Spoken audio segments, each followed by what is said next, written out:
Just waiting for chat to do its thing.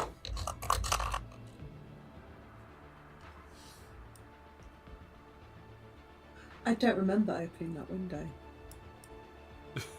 I've not even been in this room yet today. Until now. Did you with me yesterday? I forgot to close it. I don't remember opening it. I came into your house and opened it. I'm sorry, Lovell. That's it, JJ. You could have tidied up. That's just rude.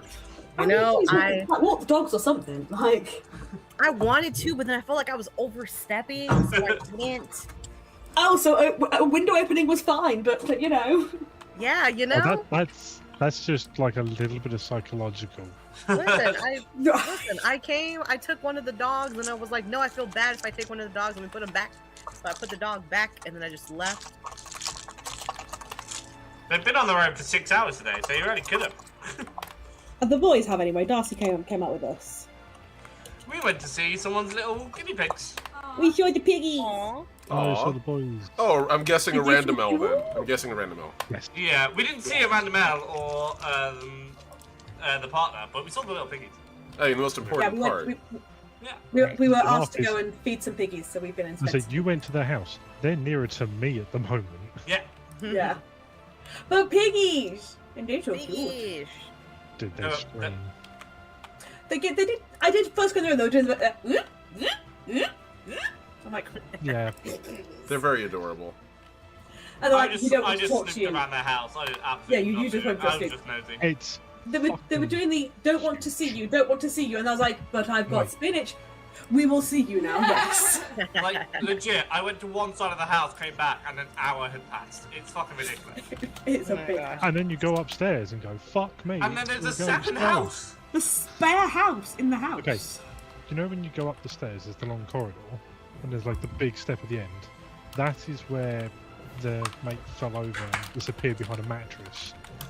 As there's me and Ghost pushing a mattress down the hallway, and their mate at the end of it. And we're like, go, go, go, go, as we've sort of got it going. And then suddenly we just heard, and just Mike just disappeared from behind the mattress, and we just saw a little thumbs up just pop over and go, all right. Also, their stairs are like, they are a degree of being a Steep. ladder. I'm like, why are these so steep? That's a mood, though. That's such a mood. To train your thighs. Like, I and know, knees. I mean, some older houses can be like that, but there's just that old. I would kill to have a kitchen the size of theirs, though. Huge. Damn. Okay, looks like we're pretty much good to go. I've sent my promo literally everywhere that matters. I see we have a couple concurrent viewers. Always a good start. Audio Yeah, check-in. back off. Back off. I mean, you can't sit there because you're sitting on your sister, but, you know, back up. Oh, no, you're just going to sit on her. Oh, okay, cool. Fine. All right, let's do a quick audio check from everyone before we go live. So, very quickly, we're just going to go from left to right. Audio check me, cool. All right, I'm doing fine. Hi, everybody. We're just doing our little mic checks before we get going. Next up, I'm going to go with Lee. Would you be so kind? I love you very much. I love you very much. Mwah. All right, yeah, we're good. Just had to mind not talking over each other as usual. One mic, as the rule is in our little chat. Next, I'm going to go with Mossy. Can you give me an audio check, please? I don't love you. Repeat that, please. I don't love you. Okay, thank you. I just needed to make sure that I was in fact hearing you properly. And also emotionally heartbroken twice. Paul, would you be so kind?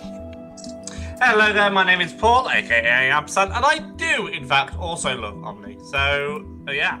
And Becky is still my best friend, no matter what happens. Heck yeah, buddy. Perfect. That's great. Thank you, buddy. Next You up. said the thing everybody drink. Next up, could I have, just making sure I'm checking all this. There we go. We're all set. JJ, could I get an audio check from you?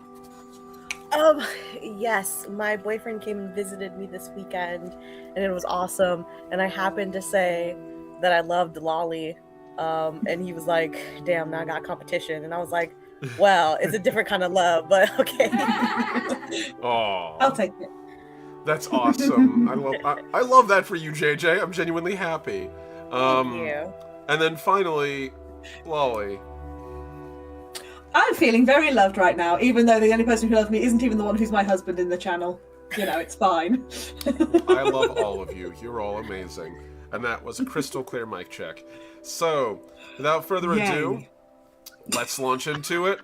Hello, everyone. I am the last Omnitact, your favorite robot American, and welcome to the next session of Legacy First Flight, our fast and light tale in the world of tomorrow. I hope everyone is doing well today because I am happy to be here. Let's take a moment and pop into our chat very quickly here. Make sure everything is looking good. Everything is looking great. All the cameras are here. The dice roller is visible.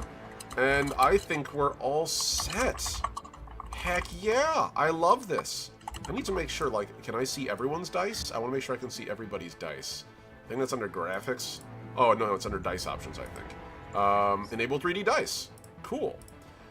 Looks like we're good. And a reminder to everybody who's currently watching, if you play Roll20 and you want to see whether or not the dice roller actually works for my system, or any exploding dice system, there's a lovely exploding dice function right at the top here that you can click, the little exclamation point on the top of the advanced dice roller. It truly is a wonderful thing.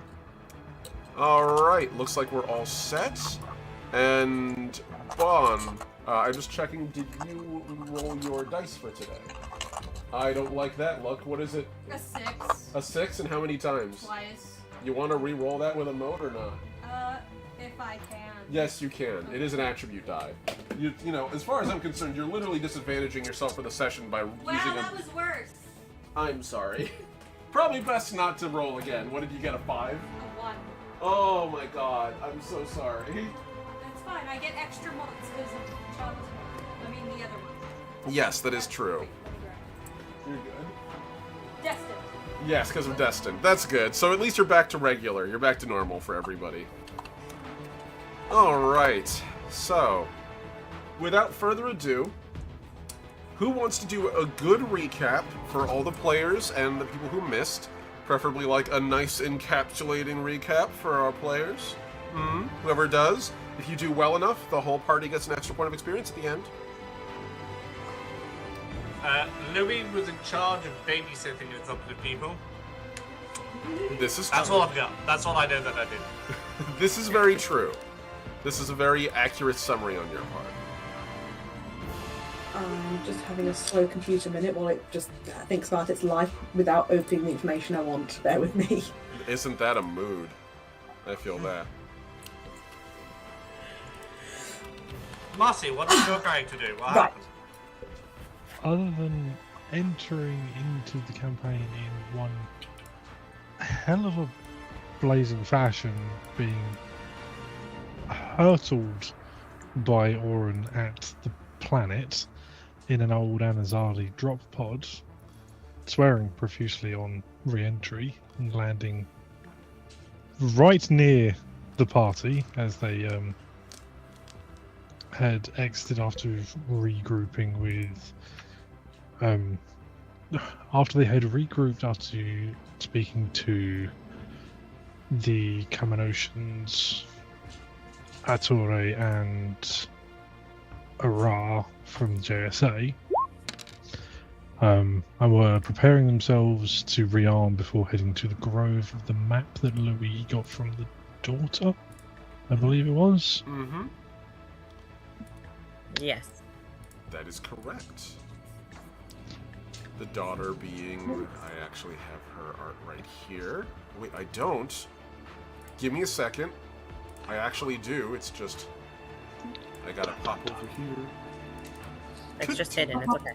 Yeah, it is how it is. You guys know the drill. The daughter, who, despite asking me to spend 7 minutes in a closet with her, did in fact not have a crush on me. No, that is We correct. learned this. It was not a 7 minutes in heaven No, situation. it was a private conversation that some wires were crossed and miscommunication. But Louis learned that sometimes that does mean some romantic relations may have happened. He was very confused by the whole ordeal. There we go. Maybe Louis can use this in future the next time they want to get personal with their best friend. Hey, we don't know if Louis likes anyone, alright? We don't know. We don't know. Mm-hmm. We totally don't know. Totally no clue. Right. Yes. Right. So yes, Sarai Merkans, who actually has proper art now. It has been fixed. Fantastic. Oh. So yes, you got the map and you followed it to find. We did. On the way, there was a cool little chat between Zenith and Mognir, where Mognir discovered Zenith speaks pretty damn good Clickish. And they had a little bit of a chat. I think that kind of threw him off a little bit. Yeah. There was also a threat. A not very well veiled threat of if you tried to hack his drones, he would probably shoot you. Yeah, my response was like, well, as long as they're secure, it's fine. I mean, everyone has that moment where you have to talk with boundaries with your coworkers, like, you know, don't touch my stuff or I shoot you. That kind Well, of yeah, thing. kind of, don't touch my hacking equipment or I will harm you too. Yeah. Right. To be honest, No, just- that was just- already the second time I threatened to shoot someone, so We're already off to a great start.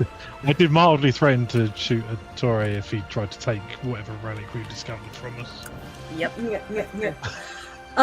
Yeah, while we were wandering our way along, Zenith noticed some weird stuff happening. Everyone sort of was noticing the sort of fog coming down, like the polleniness from the trees, and little glowing lights in it. And Zenith actually notices there's kind of like a bit of pattern to it, to the point where she was like, I'm going to just try and hack the lights, which sounds batshit crazy, except it actually worked. And she actually was like, no, there is communication happening here. Something is happening here. Like, this is intentional. She couldn't find out exactly what, but it was something. For a second, she got signal onto the prism for just a second. Yeah. And then she tried it again, got that signal, but actually it was harder. It's like the little lights knew she was looking and actually it was actively trying to not let her, which was like, oh. Then we made our way to the place where we were supposed to be, and there was bad guys. Yes. No. We were pondering what to do, and whilst we were pondering what to do, Mognir decided what they were going to do. And took some epic shots to get us started into some combat. Yes. I did at least tell you what I was going to do. But yes, you did sort of do a, by the way, I'm going to shoot something now. That is true. We didn't just Why leap do we into always find? Why do we always find a fifth person who's just hell for leather going to drive a bike up a makeshift hill into some power circuits, or just start a fucking fight? I mean, we didn't really have much. We didn't have many options. We were kind of going into an open space with enemies. Yeah, they were literally Yeah. approaching a giant raised-like structure, like a stone structure in the middle of a field with no trees for cover.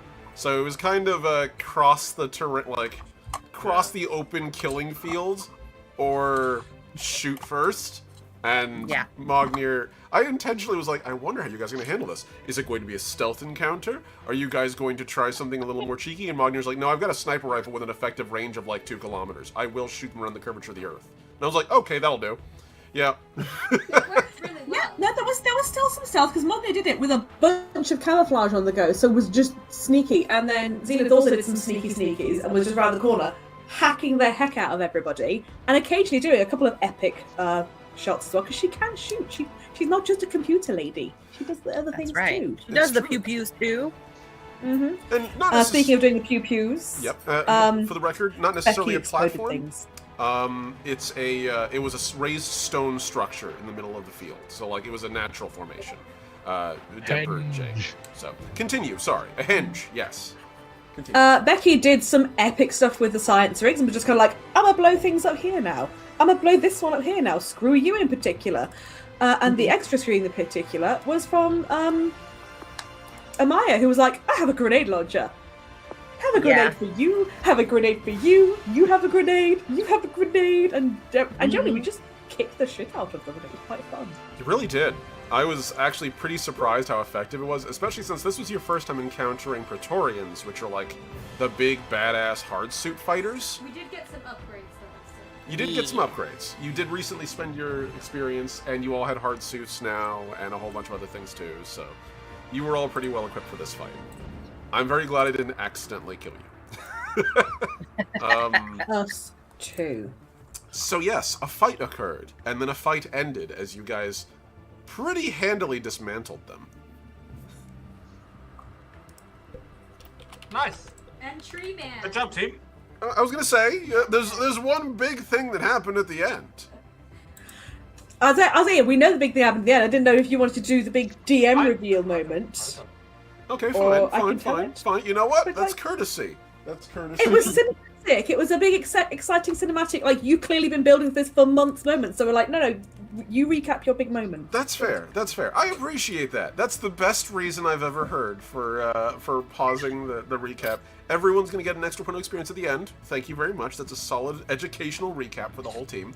And as for everyone out there, at the very end of the session, it was revealed the large, like, where that map led to, that plateau where all these enemies were looking around, where these strange crystals were growing out of the ground, and the trees seemed to refuse to get closer. As the trees were pulsing, like, brightly in the distance, after they managed to fight their way through most of the enemies, there was a deep rumble, and then some of the enemies got sucked into the ground, grabbed by what seemed like roots and pulled under. And it was revealed that what was hanging out in the middle of the space, was actually a Veraci, a live, honest-to-God Veraci, a species that in Legacy has been effectively extinct for, God, it has been at least over 3,000 years, and yet they managed to encounter the first one in a really long time. Which Zenith is only slightly shitting herself about this because she managed to do a bit of brief communicate where it was like, what, who is this? And she's like, not an enemy. Which is the most hedging your bets answer you could ever give. And then it asked, where is Ara? It's like, I'm like, weak the scent. Pops up and she takes a look and she's like, oh, fuck. Because she's an Anazali, and the reason that these guys were extinct was her people thousands of years ago. So she's just like, this is fine. Yep. The Veraci were the victims of an Anazali genocide long, long ago, and Not her personally. Just correct. saying, she's actually she's old, not that We old. don't know that, maybe. I mean, No, she's not that old. She's old, but Like Towards senior the citizen edge of or it. like way your timeline is pretty close, actually, to that. So, just saying. okay. But as a botanist, it upsets her greatly that it happened.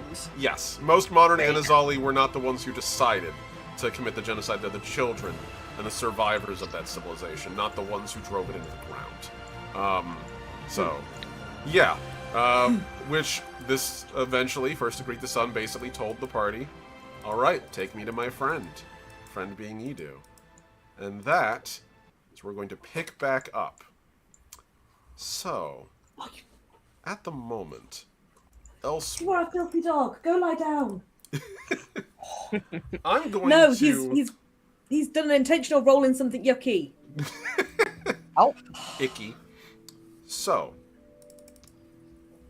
as our players have advanced through this, have finally encountered this creature, standing in front of them is this Veraci. It must be said that until now, it's been communicating through your communications, your comm devices, using the trees to somehow interfere with radio signals and the prism. And apparently it goes both ways. And so now, this creature, this wooden entity, made of what seems almost like entwined vines and roots, hardened, almost barkish, kind of in its texture, covered in these small sprouts that actually, as it moves and speaks, they actually scintillate with color, rapidly cycling between like any from a deep red, like a crimson rose red, all the way up to like bright yellow, green, cyan, flicking through all the colors, even like as deep as almost ultraviolet, where it's like barely visible, almost looks black. As this thing's sort of like regarding you all, you can see the 5 almost amber-like eyes within its wooden, almost sort of conical face as it looks at all of you. I don't think I described how tall this thing is. This thing is about as tall as a Shrike. It stands 10 feet tall.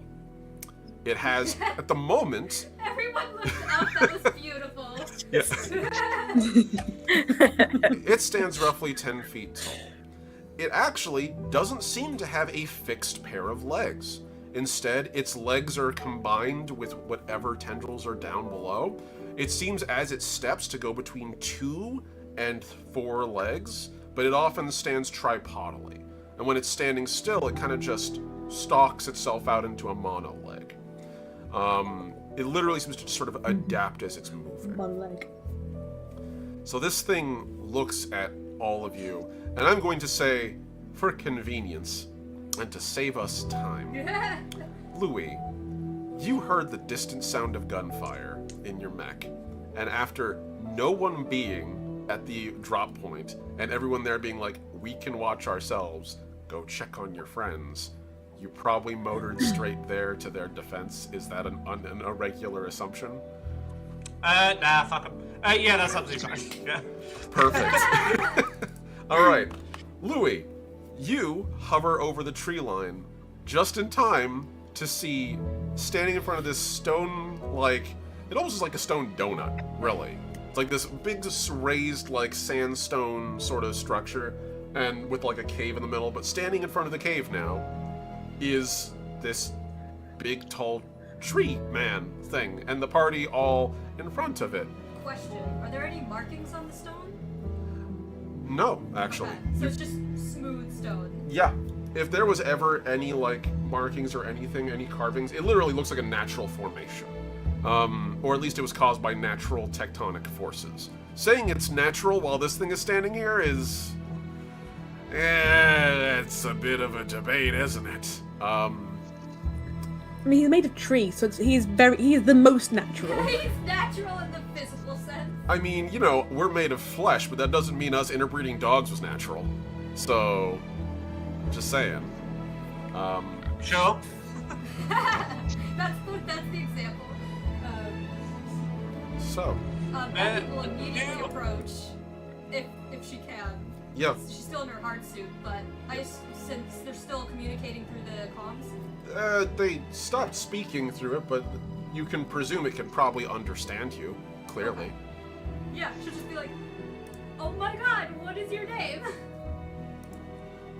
The creature pauses and turns towards you, and then, as it holds up a hand, you can see like the hand sort of splits into multiple tendrils, almost like a flower, like a 5-pointed flower. And as it does, like, you can see a couple leaves sprout on it, and it flickers very brightly, like through a series of colors. It's almost like strobe light. It's very fast and very visible. Like, even in the gloom of the dim, like, greenish gloom of the atmosphere right now, it's almost like someone flicking open, like, a phone at, like, in the middle of the night. It's that level of bright. And it pauses, and then after, like, a heartbeat, you hear something over the comm. First to greet the sun. I'm Becky. And it just sort of, like, sees your hand wave, looks over, and then just sort of, with, like, one of its tendril arms. Over your comms, you all hear, "Speaking like this is difficult. I'm not the only one. I'm asking all of the others to speak for me. It is burdensome. Can anyone speak my language?" Is there any chance that Zenith can, in terms of she sort of got into their networky stuff earlier? And can Becky help? Because she kind of noticed the patterns too.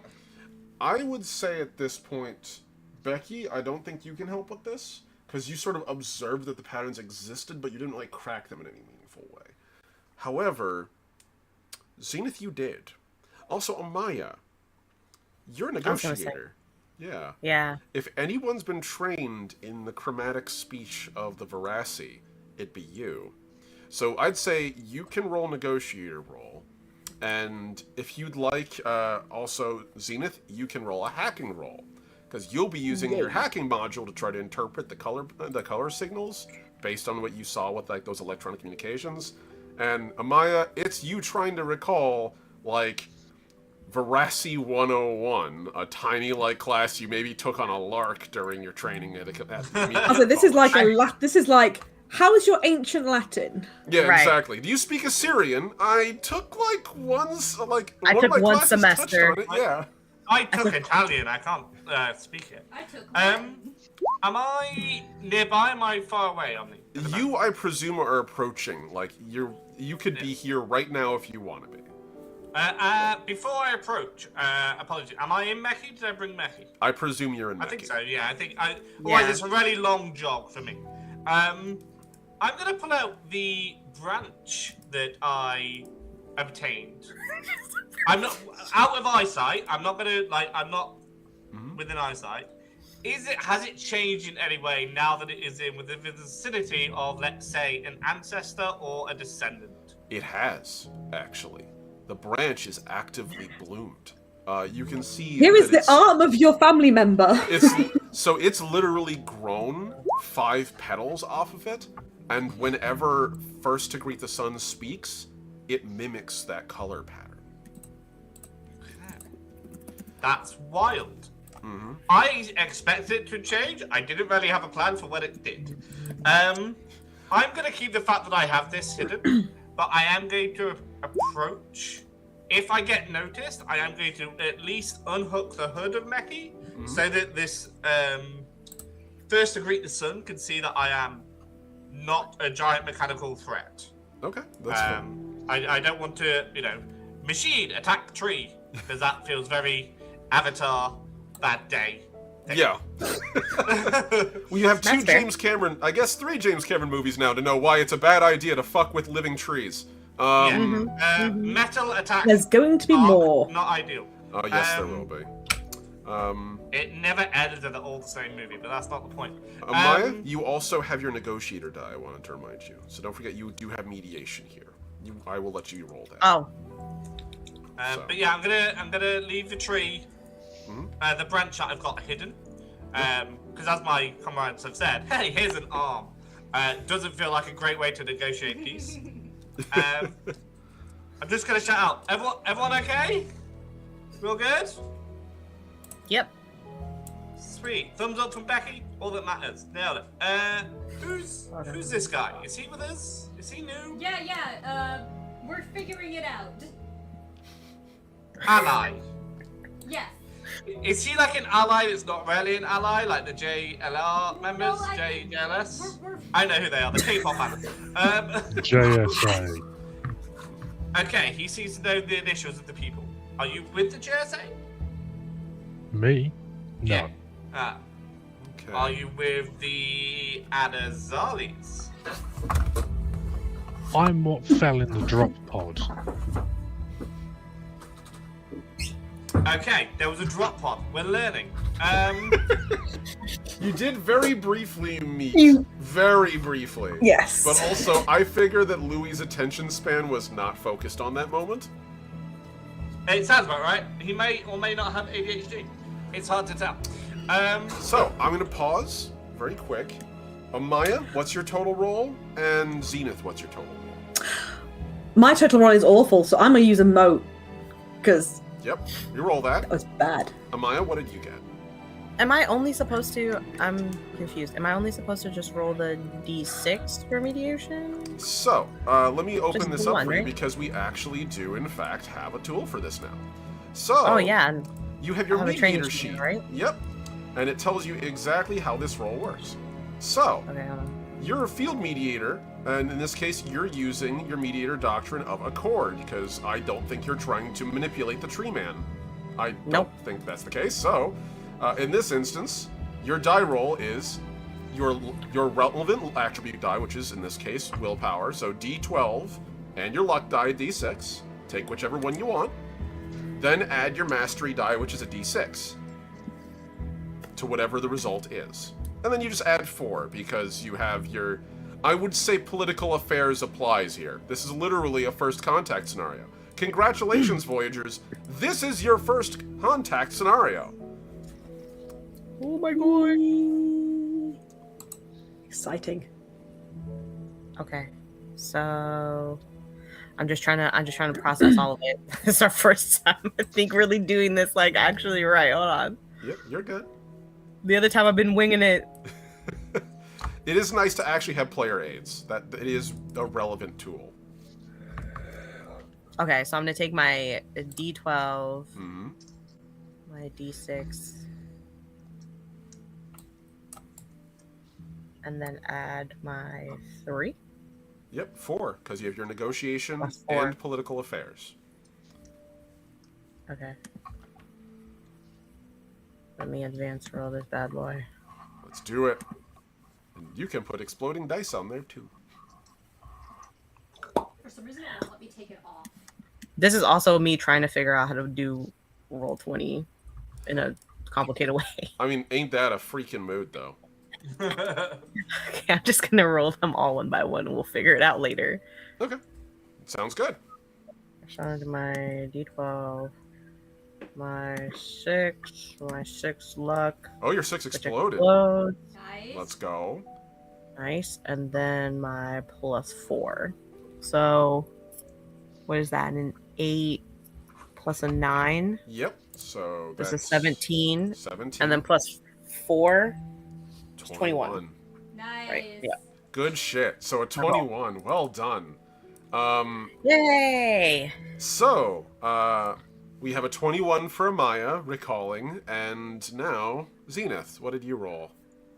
So on my second roll, which was much better than my first, I got a 9 on my D12. So I got 9 plus 5 in my hacking stuff. 14. So 14. I'm going to beg, add botany Yes. for an extra 1. 15. 15. I don't know if I could get anything else to add on to it, like the academics or the espionage, realistically. I I'd don't- be willing to let you use academics. Because this is literally That's an another one academic then. subject. I'll have that one. I'll have that one as well then, yes. So that's a 16 total. Nice. Yeah. Okay. So here's how I'll break this down. Amaya, funny enough, when you were in the Mediator College, the subject of Verasi language was very interesting to you. This is because you actually communicate similarly to Verasi, because your people underwater use pulses of light to communicate in part along with actual sound. So in a way, it's actually a similar language to what the Orname use. It was interesting, and therefore you kind of took to it pretty well. And even all these years later, with it being like relatively irrelevant to your daily life, it kind of stuck. So you actually can speak it not quite fully fluently, but like conversationally. I got the street slang. Yeah, you're the sort of person who actually paid attention to 3 years of Spanish class, and like you benefited from Right. it. Zenith, on the other hand, you don't actually speak Verasi, so what you're doing is you're basically running the Verasi color pulses through the equivalent of like a dictionary, and like having it spit out what you need. So you have like, you've basically been able to sort of hodgepodge an algorithm through your wrist link that'll actually be able to like identify the color pulses and spit out a basically pigeon Verasi, like more or less. So like you can like translate and get the ideas, but like it's not conversational. So some nuance might occasionally be lost on you. But you get the broad brushstrokes, and you can get like specific words. Like, I go here. Right, exactly. You know, it's it basically is the kind of thing where like first to greet the sun might be able to swear without you knowing. That's the level of like mastery you have. But you can interpret pretty well what they're saying. So just be aware, as long as you have your wrist link on them, you'll be able to more or less get what they're saying. And I'm going to say that if you spend enough time with them, I'll give you a progressive bonus to understanding them. Likewise, as Amaya speaks, I'll let that sort of factor in too. So everyone else's compounding successes at communicating with the Verasi will increase yours. Yes. Like she's like, there's the complex of, oh, please don't hate my existing because of what previously happened, because also this is fascinating. Like, haha. So yeah, this Amaya, you can speak fluently to it. In fact, actually, you kind of have to open your heart suit a little bit for it to see the color pulses you can generate through your cytoplasm, but you can equivalent. Oh my gosh, this is dope. Okay, so so I will say hi. my name is Amaya, and these are my friends, and then I'll be like, Becky, you know, blah blah blah. We just see the And light then- show, like, Yeah. As you gesture over, Zenith is going to try to, in what she can cobble together, like, my name is Zenith. Mm-hmm. Mm. I say we are Voyagers, who were looking for relic in this area before we came across some enemies.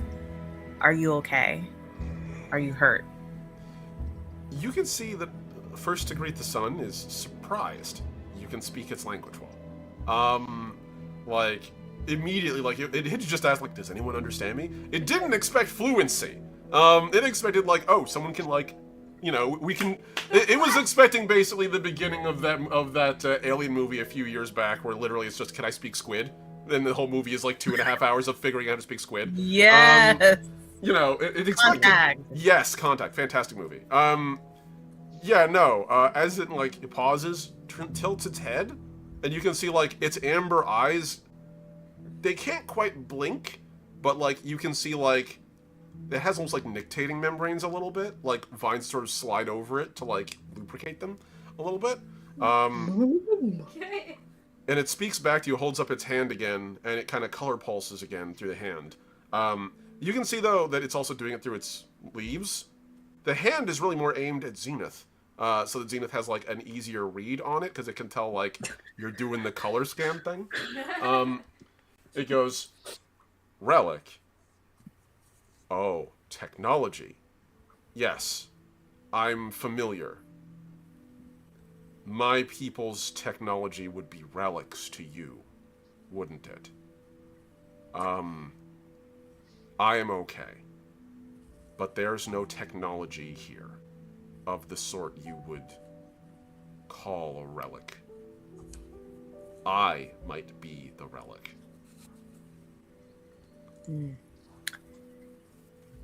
I would probably then ask, well, first I'd say, I'm glad that you're okay, that you haven't been hurt. And then I would say, are you the one who helped, hold on, I'm trying to get my people right. You do? Edu, turn off the communications, right?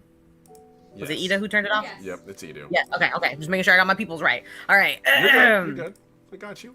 I'll be like, I'm glad that you're not hurt. I'm glad that you're safe. Were you the one who helped Ito turn off the communications on this planet? Yes, the old long one. I helped him, yes. Old long one. Describe him. This world was under attack. I'd seen attacks like this before. I acted. Edu asked if I could hide, and so I hid everything. Becky's gonna lean over to Amaya, like, what's going on? Oh shit! Right, everyone else could just see a light Yeah, show, they're right? just like back and forth, like, Yeah, we're all just. like, We're just this is flashing each other, you know? however, what? Pardon? Are they doing slam poetry? Are they like diss tracks? What's happening here?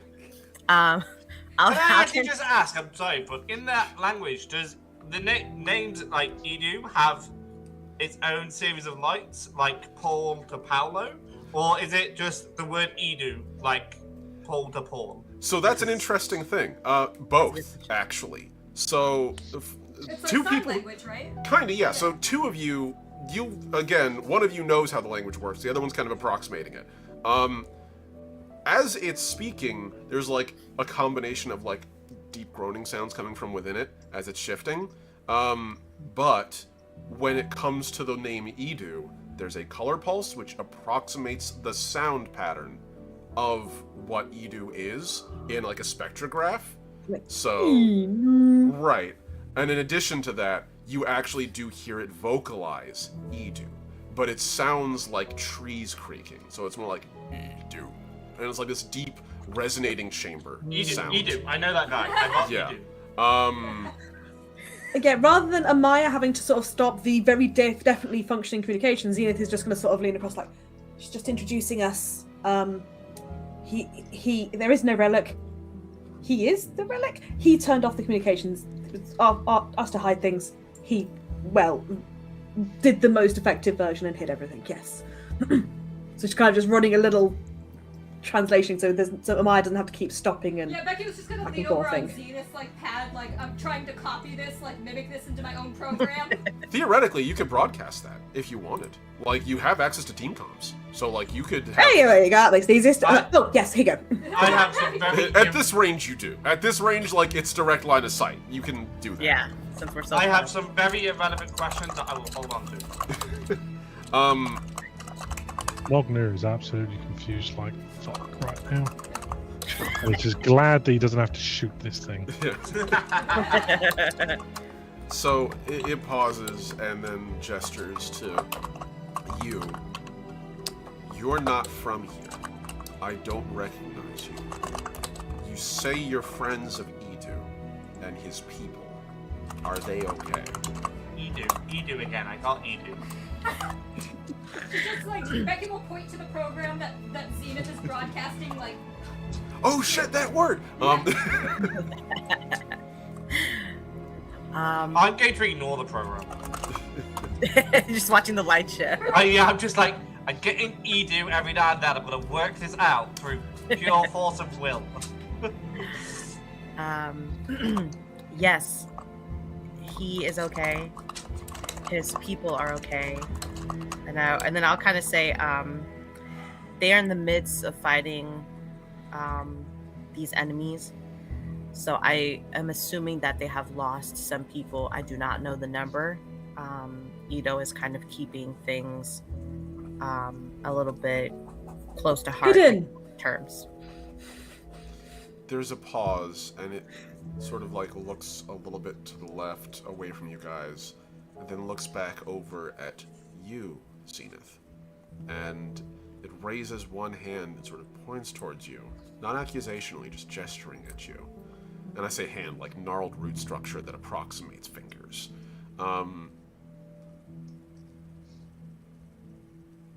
I know these aren't your people. A long time has passed. Some of things I understand. Edu and I speak at length. He caught me up. Are these new people your people? And he sort of like pauses and then goes, new people, and reaches over and grabs one of the corpses and holds it up and points towards it. No.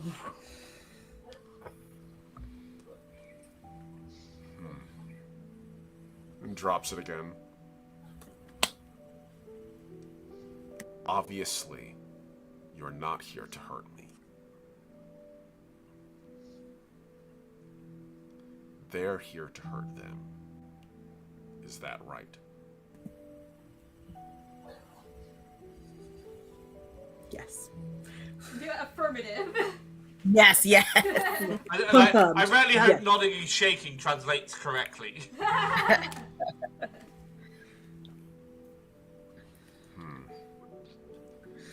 Have I made things better or worse by hiding things? Both. There's a flickering of color very fast, and it takes a moment for you guys to, for like even Amaya, and you speak fluently, for you to catch it, or at least like conversationally. But then it slows down. It's chaos is valuable at times like these. Yeah, it's helped keep the people you want to safe. It has made it hard for them to receive help. Who would help? Us. We are here to help. And the Kaminoshans. She's gonna like turn to Amaya, like tell them about the other Kaminotian settlements. Yes, there are other settlements on other planets who are concerned about the disappearance or hiding of the Desperandi here, and they would be willing to help. Possibly. It pauses to consider. Possibly. That.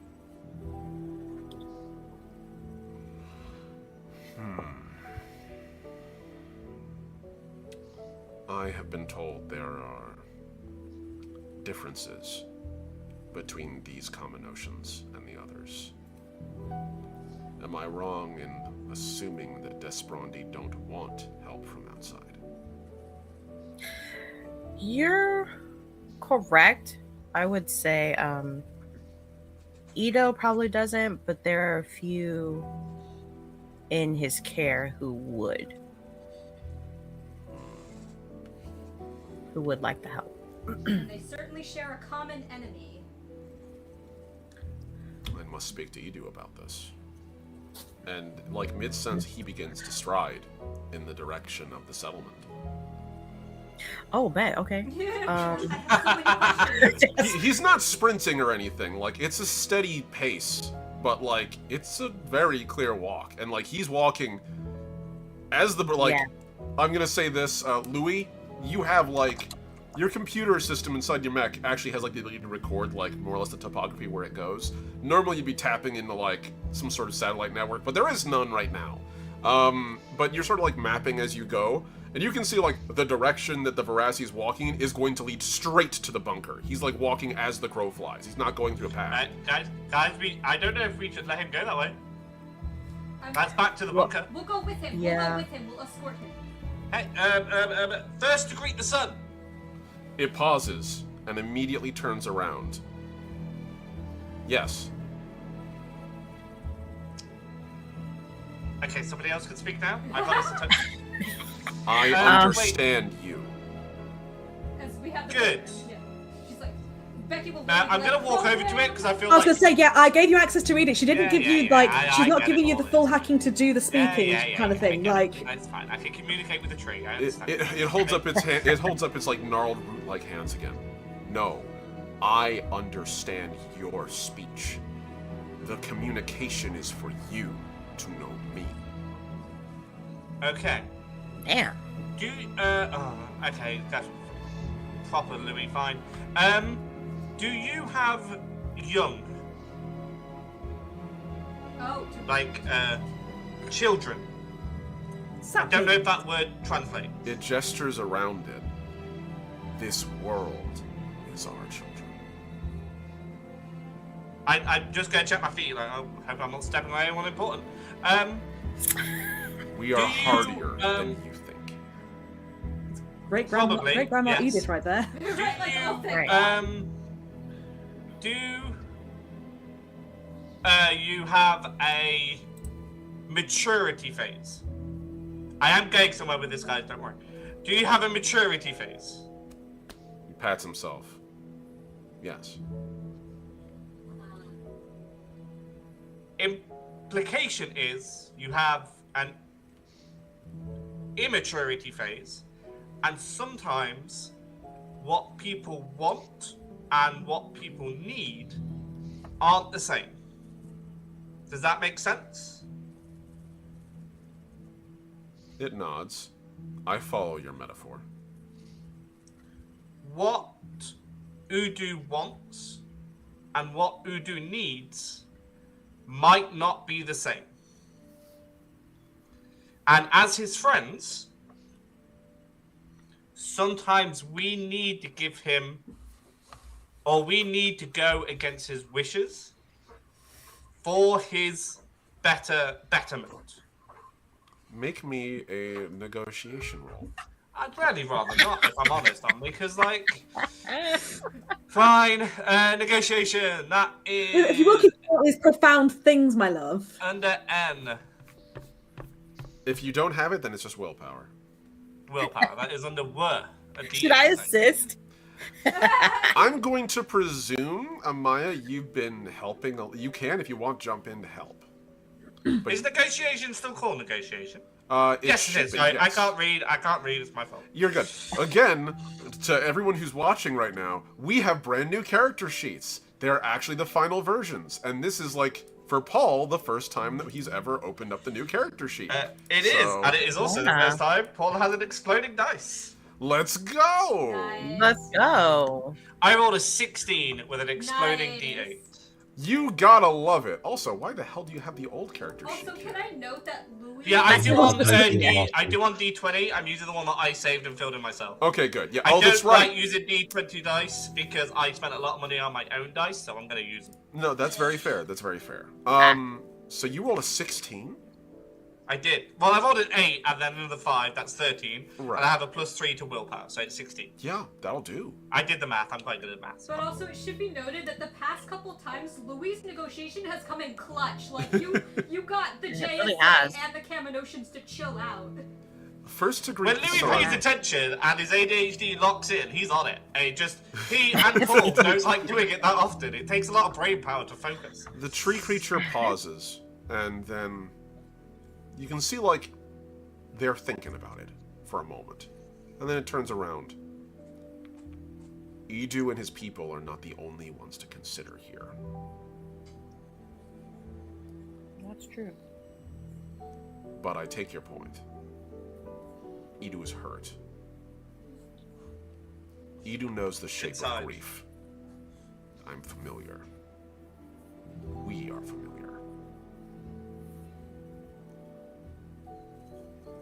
However, grief isn't just pain.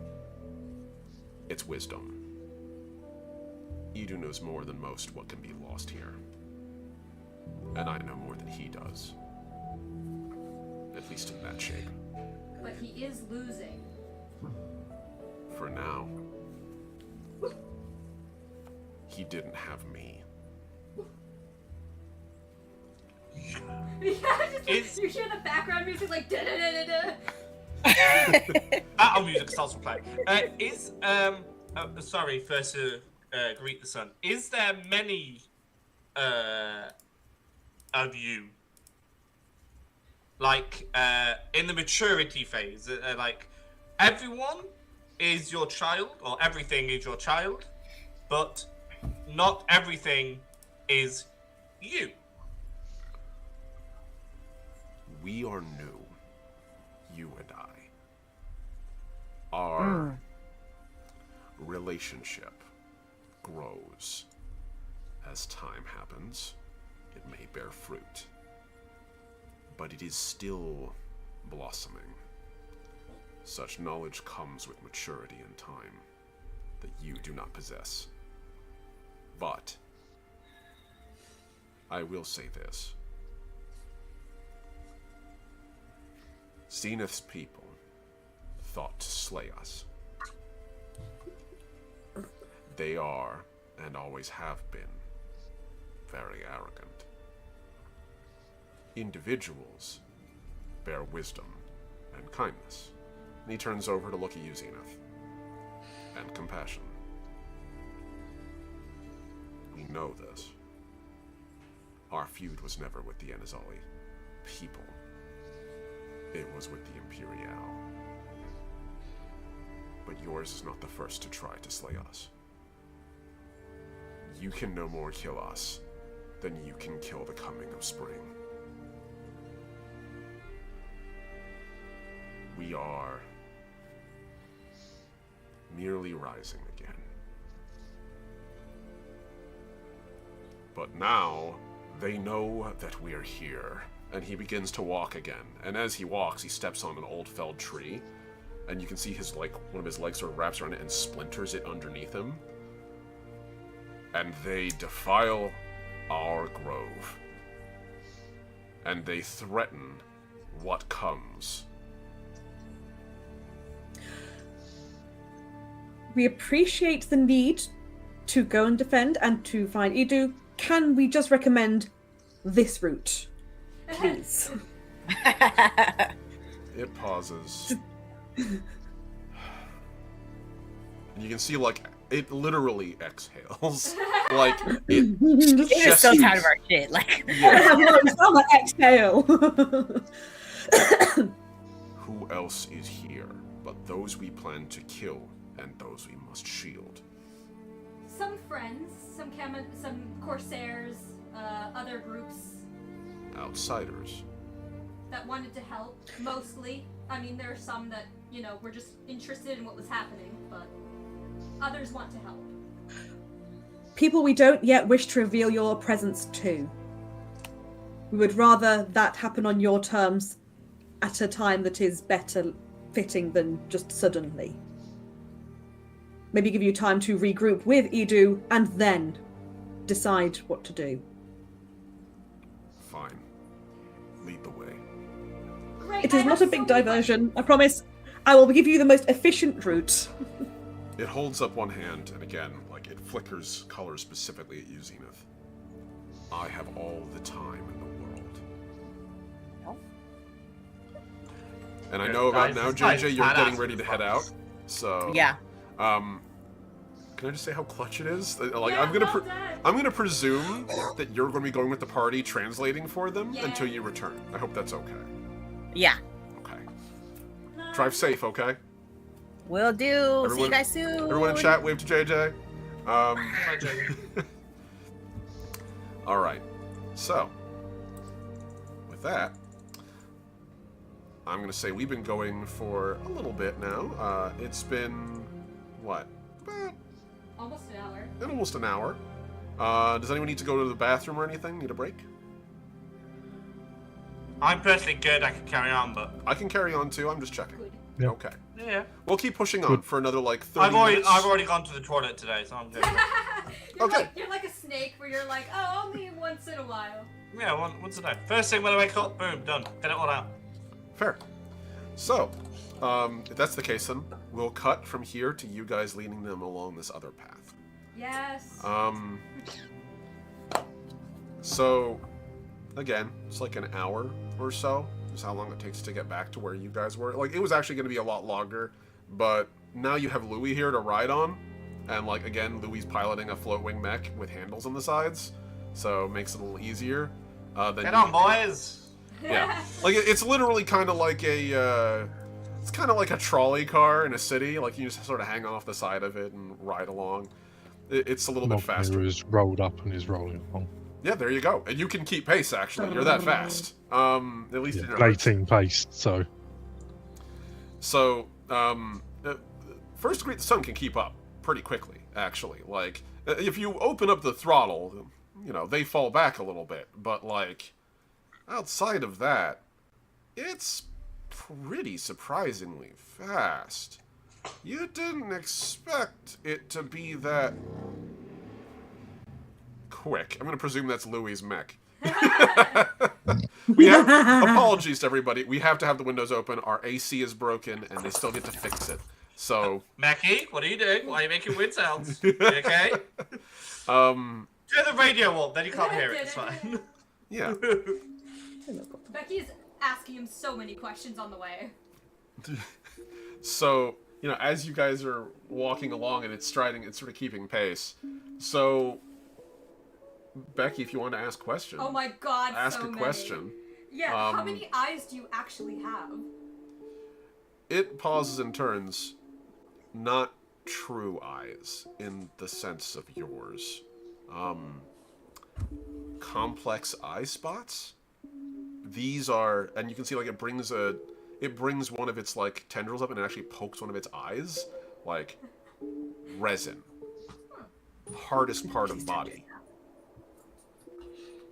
And I can have as many as I need. And as it holds out its arms, you can see like some of them actually like grow on its hands and then sort of get pulled back in. They're so pretty.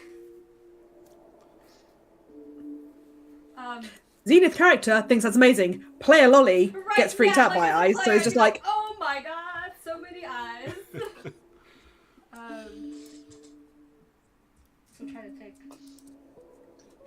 no, you're a stinky boy. I don't want to fuss stinky boys. Go away. Can you taste? What do you eat? Whatever we can. Whatever we need.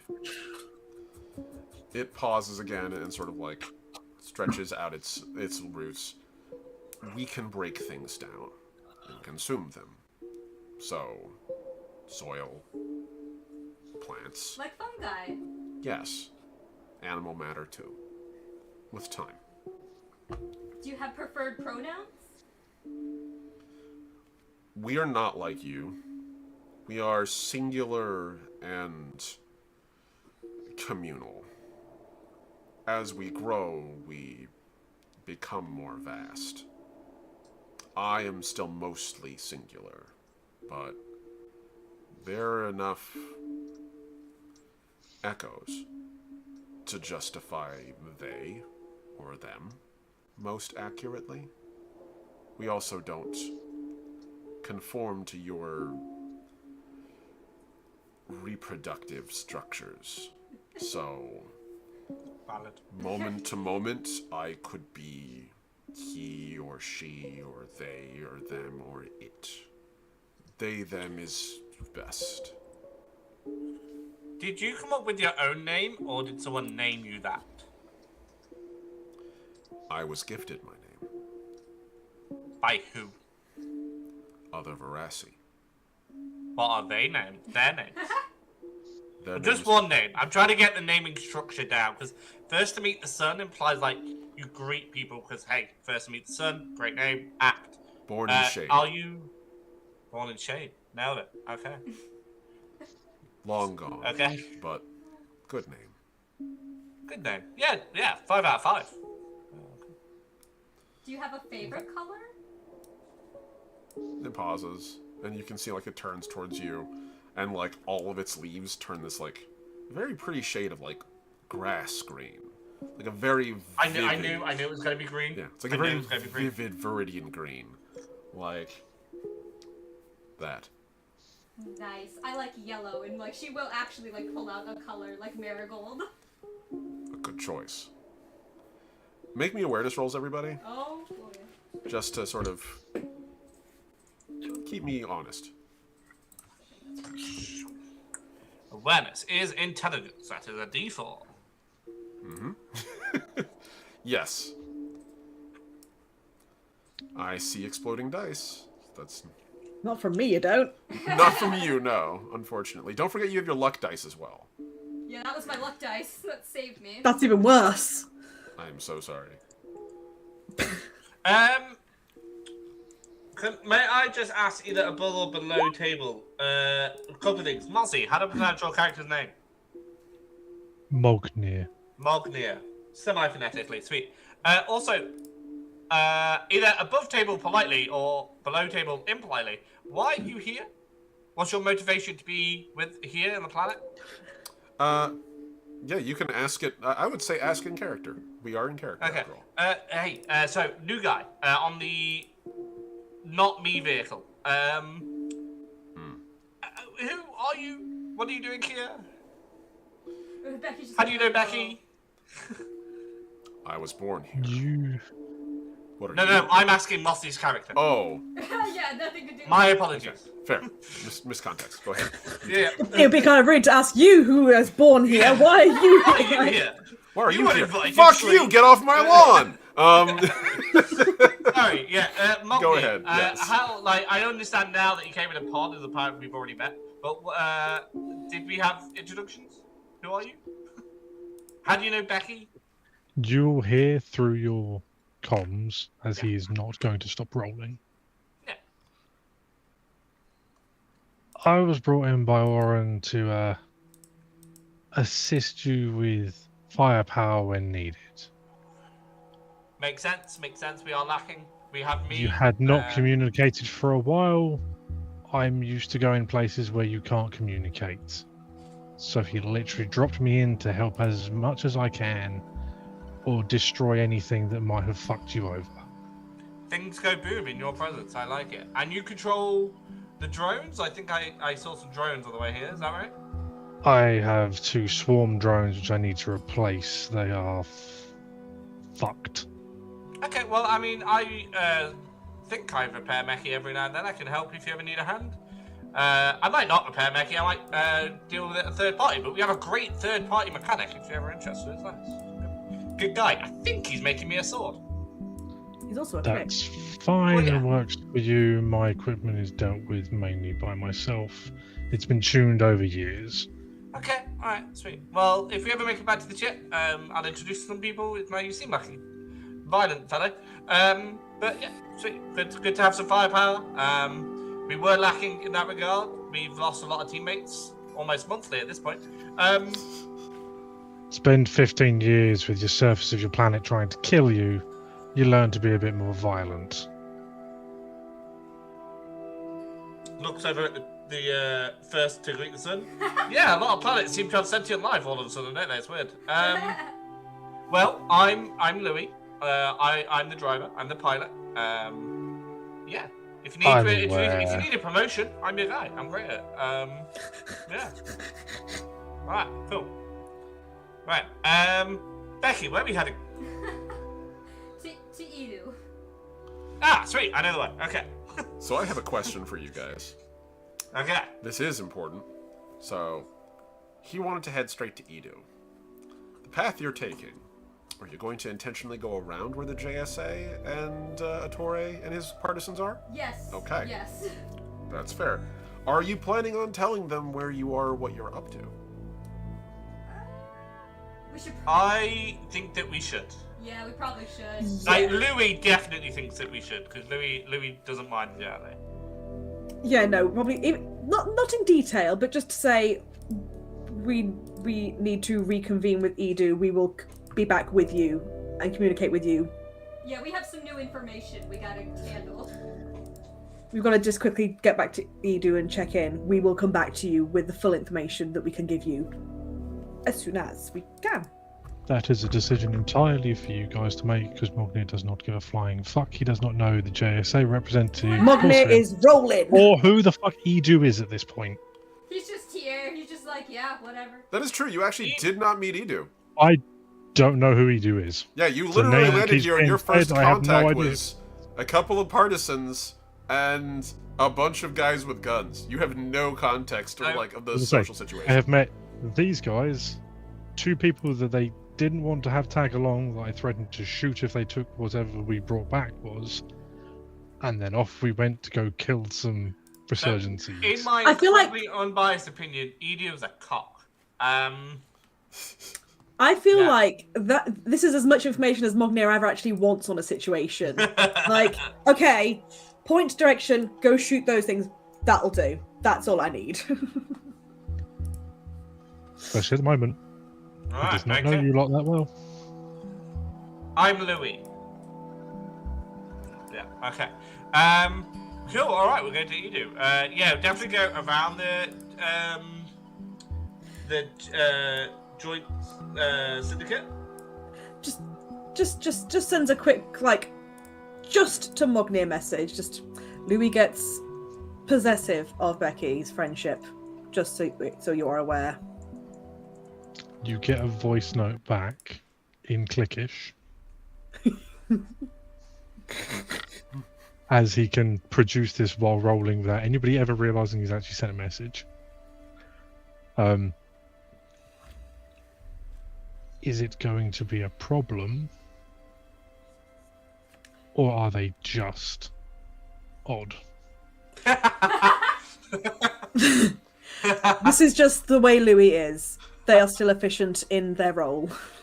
Returns in Clickish. You get a one-word response. Noted. Wow, guys, talk about me behind my back in a language I don't understand. Literally, yes. It's fine. Nobody else understands them either. So, awareness checks that you all made. Did anyone roll Yes, over sorry. a 15? No. Anyone roll over a 10? I rolled exactly. I don't remember. I'm gonna have to look Okay. again. Hang on. No, that's good. I'll wait for you to let me know. Yeah, it's really bad. Yeah, I've just remembered again now. Okay. Louis, you're the only one that matters. Louis, Yeah. in the distance, you do actually still hear sound. You do still hear the sound of, distant gunfire.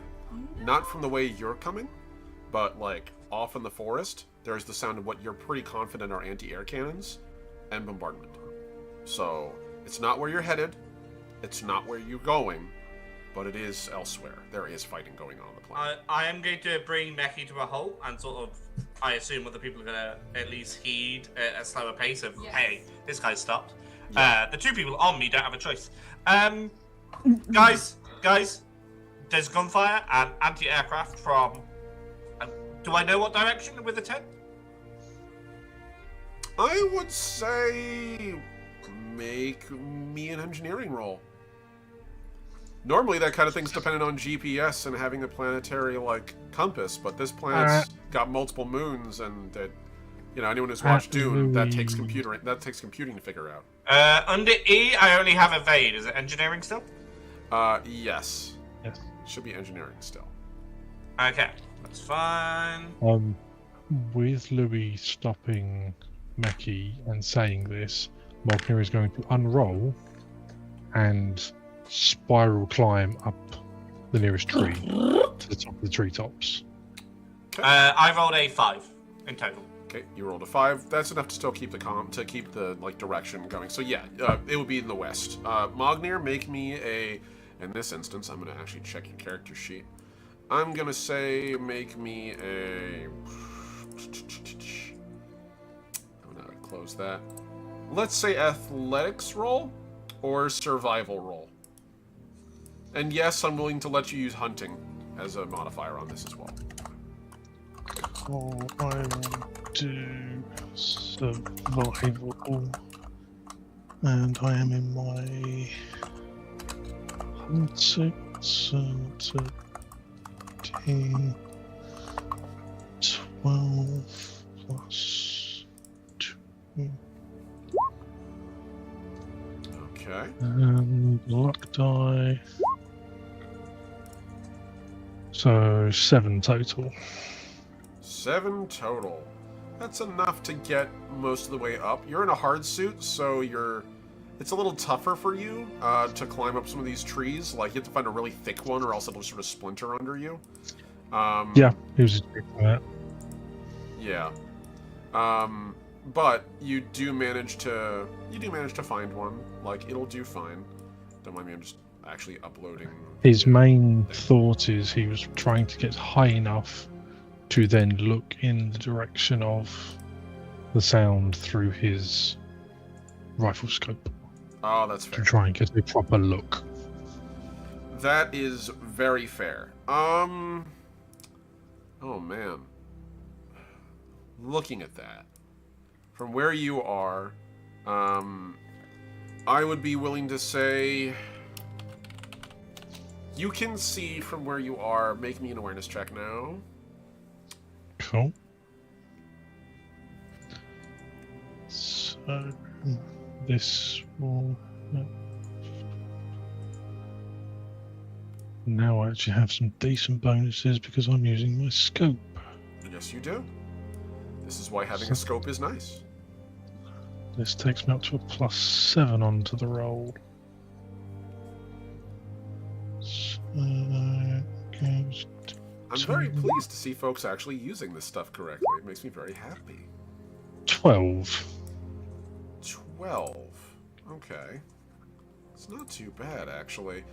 From where you can see, you can't see the ground, because obviously you can't see the ground. It's very fucking, you know, covered in shit. But from where you are, you can at very least see gunfire reaching up to strike at the sky. And you can see what looks like aerospace craft, sort of like ones you're not familiar with, for sure. But like, given the color scheme and everything going on, you're pretty confident that it's probably the Resurgency. Yeah, it's very likely them. I'm also going to make sure this shows up in all players' journals, can be edited by me. And there you go. Hey, Louis, guess what? You got your appropriate character sheet now. Huzzah. So now we can reference that. And it has your proper engineering and everything on it. Let's go. Yes, you can see it is in the distance. It's not anywhere, like, nearby. It's got to be at least, like, 3 kilometers off, 4 kilometers off. You're just hearing the distant gunfire sounds. But they're not coming anywhere near you. It just seems like there's someone shooting into the forest. Probably being ambushed, given the way things are working. Okay. At this distance, it's not like you can check comms or anything, unfortunately. No, but I can see it's Resurgency marking doing ambushing strafe runs on ground forces. That's all I need to know. Yeah. Becky will turn to the others and be like, should we go investigate? You will all get a typed message on the comms from where Mugnir is. Resurgency aircraft, strafe runs on ground forces. Too far right now. Let's keep moving. And he'll come back down the tree. I think it'd be more effective to continue on our current plan, and then once we arrive back with the rest of the Esperandi, we can make further plans from there. First to greet the sun turns around and nods. The whole planet bleeds. There's no purpose in dealing with a single cut. Precisely. Still feels Yes. bad. It should. Well, everybody dies. Cool. Let's go. Alright. Something being discomfort doesn't mean it's not something that mustn't be endured until you can find a situation in which you can heal it better. Like, you can see first to greet the sun kind of, like, nods a little bit. Yeah. Hurt is a part of healing. She kind of does a side look of like, you're not the only one familiar with grief. You can see he turns around and he holds out a hand. This one's specifically aimed sort of at you. So it processes like way faster, and it goes like flicker, flicker, flicker. Can I speak with you privately? Yes? Keep up. And he takes like 4 big stretching like strides, and Just hops off. Be right back. you had to haul ass to follow him at that speed. He's actually like, this is his equivalent of running. But he gets like a good, I want to say like 6 meters ahead of the rest of the party, 7 meters ahead of the rest of the party in like a couple of strides. And he sort of slows down again and then turns towards you. How old are you? I normally know this off the top of my head, and now because you've asked me, my brain's gone, no, information gone. 2,283. So you were young when everything happened. Yes.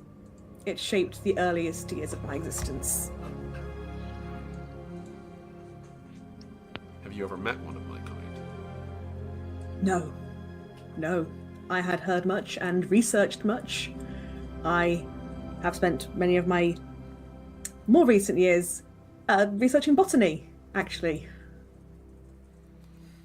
You can, like, it doesn't have a mouth to smile, but, like, the shape of its head, like, slightly realigns a little bit.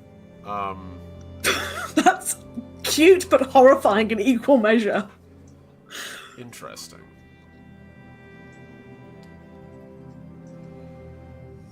Tell me, then, were you afraid to come here when you knew what was here?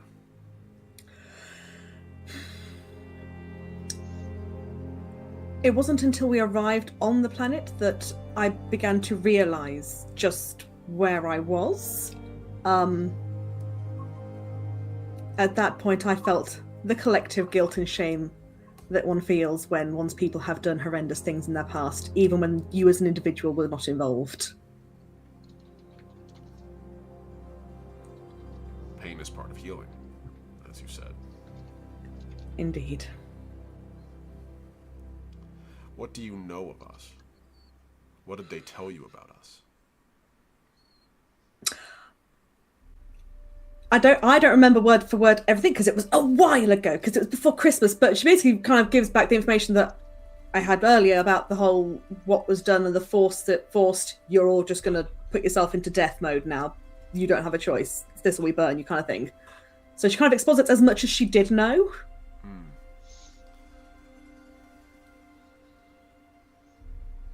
I wondered. It's strange. I've only heard about us from Edu. And Edu speaks of it as a historical thing. Something learned in your books, documents. The word doesn't quite come through. Like history, you can see is sort of like what settles on. I wondered if you had seen it, but you clearly also. No. Everyone always talks about our death, not about what we were when we were alive. It's odd hearing about. There are too few that were there that when you were. We weren't the only ones who were burned, were we? Our forest fire was just one of the first. Yours was one of the last and took everything with it. Hmm. How do you deal with it? With your peoples burning? Do you? It depends on the individual. Some deal with it differently to others, some better, some worse than others. How do you deal with it? Do you? For a time with hope. For a longer time after with despair and solitude and isolation. For a time after that, companionship. And now, well, kind of back to hope. Good. With a wish to repair. Good.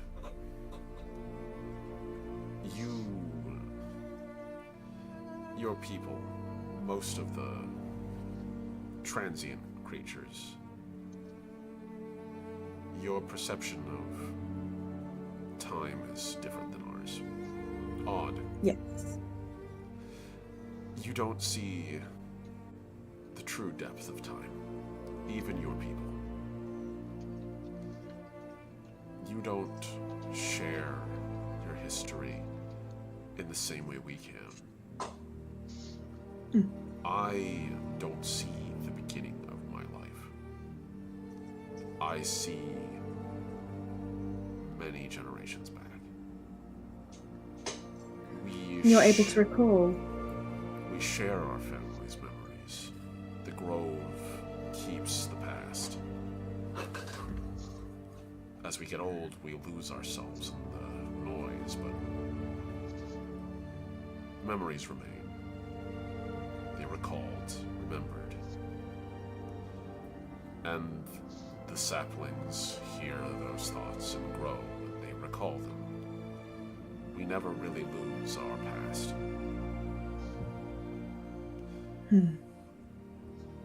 Hope dies only when it's allowed to die. But then it persists anyway. It pauses and bends down. You'll never know what's beneath the surface unless you dig. And it reaches a hand into the earth, and it pulls out a single, what almost looks like a fir needle. At the base of it has like this little, like slightly like reddish kind of berry shape. Things grow as they're cultivated. Hope too. And he hands it to you.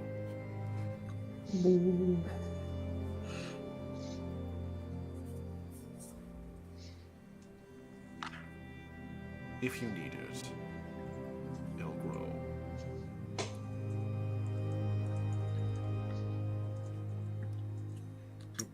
He pauses again. It pauses again.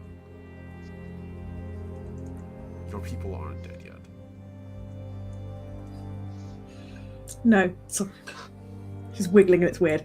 Sorry. No.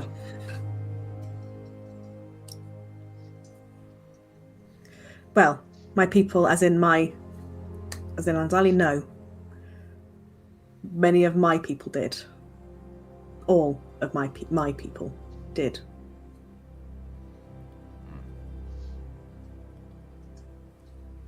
Do you remember them? I try. some of them, I'm not sure if I recall them or I recall my recollection of them, because it has been so long. Did you care for them? Greatly. Did they care for you? Yes. Then they're not dead.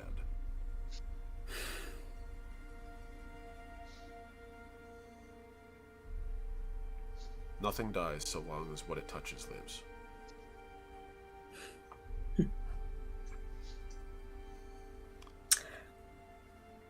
I think you and my wife would agree. It pauses. Wife? Intriguing. And it starts stepping forward again. I'm going to pause and say from here, I'm going to fast forward a little bit. Is there a word for wife in that language? Yeah. They have the capacity for romance. Different than you and I, but, like, I mean... Yeah. They might... It's for them a foreign word in the same way, like... The average English person doesn't have a need for tapas, but we can say it in Spanish. Like... We do. It's called picky bits in the garden. A nibble. The average American English speaker has no word for tapas but tapas. So... Yeah. The rest of the walk goes pretty swiftly. I'm going to presume you're taking them again straight there. And so, as you guys get closer to the bunker, you guys can see, like, the actual settlement of Recalore and, like, the sort of just the structure still standing there, the bunker that you guys walk past, or I should say, like, really the community you guys walk past. And, like, the bunker that's off in the distance. That you know is off in the distance. So, you can see that at this point, First to Greet the Sun pauses. And, like, stops as it sees the settlement. And looks at you all. I want to speak with him. But in person. I don't know if you can... do that. You want us to get him out here with you? That would be preferable. Mm-hmm. Okay. Yeah. We will... Yeah, I think that's easier than finding a plant pot. So yeah, that's. I'm just imagining the Pirates of the Caribbean scene where they have to get that guy onto sand and they get buckets. Davy Jones with the water. buckets. I got a jar of dirt. Yes, I know exactly what you're talking about. Fair. Alright. So, First to Greet the Sun sort of gives you guys this, like, slightly bowing gesture and stands back. I'll be waiting. You gonna be okay out here? It pauses and turns around, and it flashes, like, its leaves all green again. I will be okay. This is my home. You all live on our doorstep, not the other way around. And as it says that, it steps back towards the trees and into a cluster of vines, and it damn near perfectly camouflages in with them. It's like, nice. You can't see me. Yeah, literally the Homer Simpsons into the shrub, but it actually works. So yeah. So we gotta go. Come on then, let's go talk to that fun-loving guy, Udu, who has just the greatest personality. Let's go, yeah. Becky's just like... What if I could ever learn to blend in with the tree? Just a moment before you head into there. The Desperondi here don't like outsiders at all. I'm not known to them, you three are. Unless you're going to have to do a lot of vouching for me to walk in, I should probably stay out here as well. Well, you can do. We got a JSA guy in earlier by vouching for him, but you should be fine. You're here to help. I don't really hate them, so... I don't think he'd like being put under. Yeah, don't If kill someone anybody. tries to put me under, I will put them in the ground. No, yeah, I was just gonna put under as in like knock out. My words were not mixed. Yeah, like, it should be fine. I don't think you need to stay outside. What are they gonna Yeah. do? Kill you? Like, no, like, you'll be fine. Just be nice, sir. Then you maybe Okay, are accustomed I'm to. just going to quickly say, I have a feeling, I don't know if Paul and I were present on the session where we got taken to Edu, so I don't know if there's a step that Paul and I are being unaware of. They did. Yeah, they met Edu. Yep. Yeah, I was there. Well, we got taken there. I was there, you weren't, Laura. No. So yes, they did go in, and basically Edu vouched and was like, hey, these outsiders are cool with me. Like, the Voyagers are cool with me. Fuck Okay. the JSA. Like, this guy lives only because he's gonna be in temporarily, like, prison until then. But, Yeah, JSA member got knocked out with a stabby thing, which I was not a fan of at the time. I was getting taken confused. into the That's prison. what I was getting confused about there. Well, I assume Mognir is going to be nicer than the JSA. I mean... And if Edu I'm had said assuming the Mognir Voyagers is are going to okay, appear nicer than JSA. well, if he said that he's okay with the Voyagers, Mognir's a Voyager. Mognir's Yeah, with us. I think you're So- fine, buddy. Mate, you're with Louis. You're with Louis. Come on, we can vouch for it. Let's go. And I'm going to put my arm... How tall are you? How tall am I? I know how tall I am, it's fine. Hilarious. How tall are you? Mognir?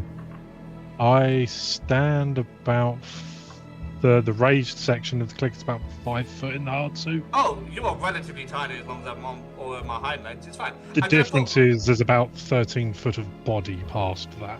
Yeah, I feel like we share a similar body shape. It's absolutely fine. Yeah, actually, Fine, you yeah, two 11 are foot. roughly about the same height, more or less, Yeah. when you're out of hard suit. Well, length.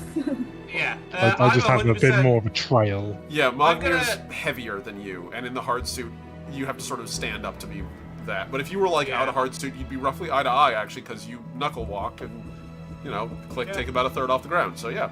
I'm going to leave Becky outside because I don't think Becky can really fit in the stairwells and the lifts and such things. So I'm hard going to put my suit's arm good. around your hard suit and be like, "Come on, buddy, mate, you're with Louis. Okay, we got this. Let's go." Anyone else? You're with Louis. It's fine. I'll get you a whole pack and everything. Come on, guys. Let's go. Let's go. Let's go. Yeah, we're going. So, you approach the entrance to the Yes, bunker. this is usual for him.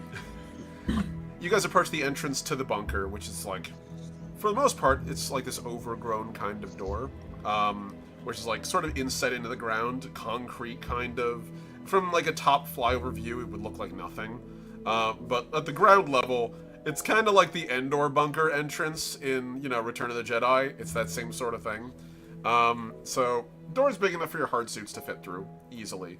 And you can see, like, as you approach, there's like a couple of like common ocean soldiers that are like there sort of vibing. Couple, I believe the qualifying term for them would be like bruisers, is the way I described them. Yeah, here we go.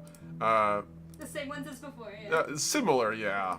You can't be sure if it's exactly the same ones, but like it's mostly like Oraname, human. There's an Acris there. They're all basically wearing like heavy padded leather and like wielding a combination of like melee weapons. One of them appears to be using some kind of rifle, some sort of scoped rifle, and they're all kind of just like vibing. We'll just wave. Voyagers, right? Come on through.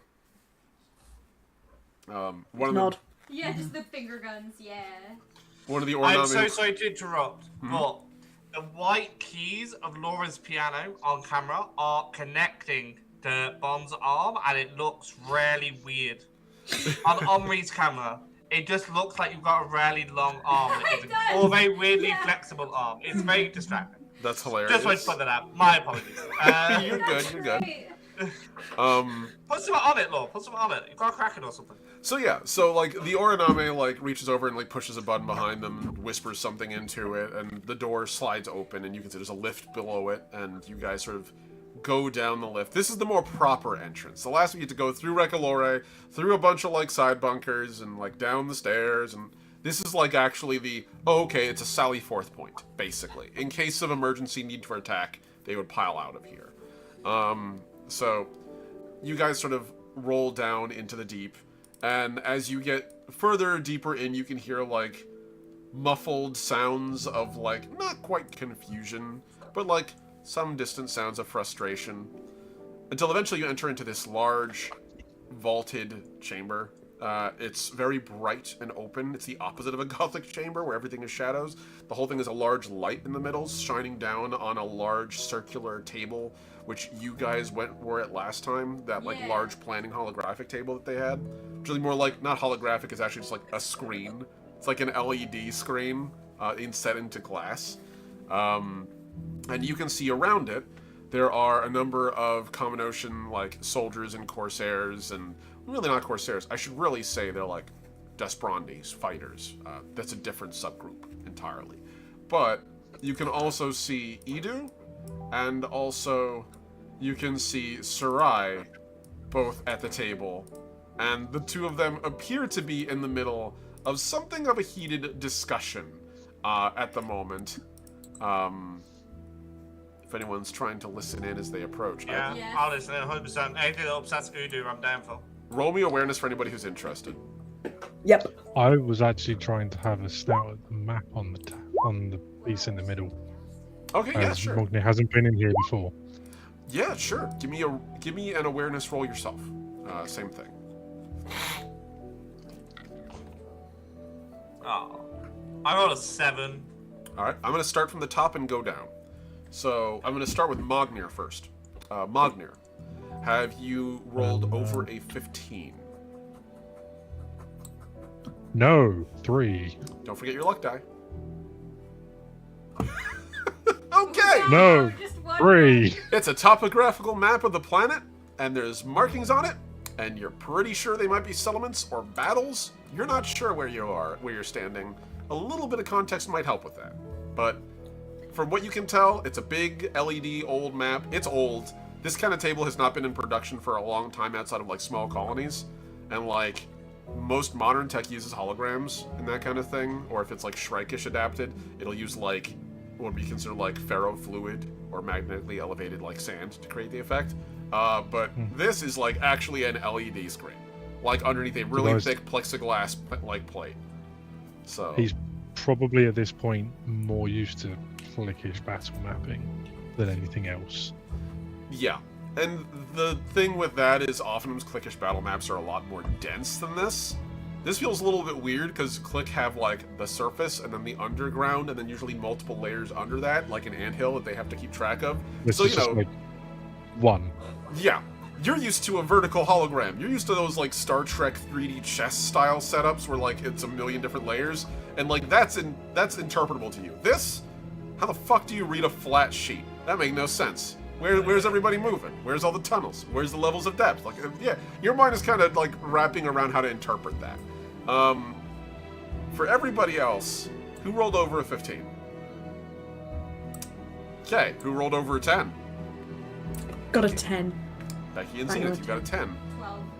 And Louis, what did you get? 5, Okay, so which is nearly a 10. that is fair. I don't remember. Do you have alertness, Louis? Great question. Let me check. You do not. Never mind. No. You're good. Okay. Now that I have your actual, like, updated character sheet. Okay. So, Becky, you hear this first part, and then I'm going to cue you in, Zenith, when you start hearing things, okay? So, Becky, as you're approaching from around the hall, you can hear frustrated, like, shouting coming from down the hallway, where, like, Sarai is saying, you just need to tell me. I just need to know, just so that we can protect the colony. That's it. That's all I need. I don't need to even, like, know how you use it. I just need to know what it is, what you've done. And you just, you know why I can't tell you that. You know why. If I tell you that, then I have to protect you. It's as simple as that. There's no benefit to you knowing. It would only put you at risk. So the same basic argument. It's the that- exact yeah. same argument you heard Yeah. last time. They're just going around and they're a little bit more heated about it this time. And at this point, coming around the corner, Zenith, now you can start hearing what I'm about to say. Do we think they even stopped between times, or is this just the same one they were having? It is very close to the same conversation. You suspect this is a running conversation. So now when you come around the corner, Zenith, now you can start hearing Sarai go, fine, whatever. Keep your secrets. Just know the whole damn settlement suffers when you do it. And he goes, no. My secrets are keeping the settlement alive. And if you want to have these conversations, we need to do these discreetly, elsewhere, not in front of my war council. Now go back to your job, and we'll talk about this later. Then, around this time, you guys come around the corner, you can see Sarai about to say something very spinning, and then they both pause and turn, and you can see the entire room is, like, really fucking uncomfortable. Like, there's about 6 to 7 other tacticians in here, and they're all kind of doing the, like... So, Becky, Not me. I didn't hear a damn thing. No, I'm busy. I'm busy over here. Like, all of them Oh, doing me? their own I thing. wasn't even... Yeah, I didn't even... yeah. No, I never noticed. Yeah, exactly. Yeah. We have some news. All three, like, all of them sort of, like, turn to see you enter, and all the tacticians in the room are just like, oh, thank God. Something else. Anything but that fucking conversation. Edu, could we have a quiet word, please? Edu pauses and, like, just me. Sure, of course. Yes. Sarai, Yes. can you hold the room? Sarai, can I have a private word with you? Like, the two of them look at each other, and Sarai, like, alright, sure. I mean, I'm under the impression Udu does not want to speak to me, so I will, and I don't very well be in the same room as the person. Yeah, there's just a look of can't- like, alright, weirdo. Alright, fine. And you see Sarai turns and, Squill, would you look over the room for us? And then Orinami just nods and walks over. Right, everyone, keep doing your thing. We've got this. And so, like, Edu goes towards you, Zenith, and I presume Mognir and Becky, and Louis, I'm presuming you're sort of, like, peeling off to the side. Yeah, I'll go to the same closet we went to last time. Seems like a very nice place. Alright. Sarai just sort of follows, like, going down the hallway. We're gonna start with you, Louis. Yeah. Sure. So Sarai, sort of like goes in the corner and goes to the closet and sort of looks at him like, we really need a meeting room, and like steps inside. May I recommend more than one, because some multiple meetings happen at once. What were you and your dad arguing about? Sounded rather vivacious. The same shit as always. He keeps secrets. They put everyone at risk. He doesn't think that they do. I think that they do. I get why he does it. Still doesn't make it okay. What did you find? Did you find anything? Please tell me you found something. We found something. My colleagues are about to develop our finding into a potential solve. I'm going to tell you, because you trusted me with your history, both as a species and as a family, and I'm coming to tell you that we are hoping to move forward with the plan of asking for outside help. Oh. I'm not going to give you too many details. Not because I'm on your father's side, because Lord knows I'm not, but Okay. because there is a third party who may not wish for you to know about them. I am on that third party's side. But I promise you, What, another everything settlement that or you need to something? know.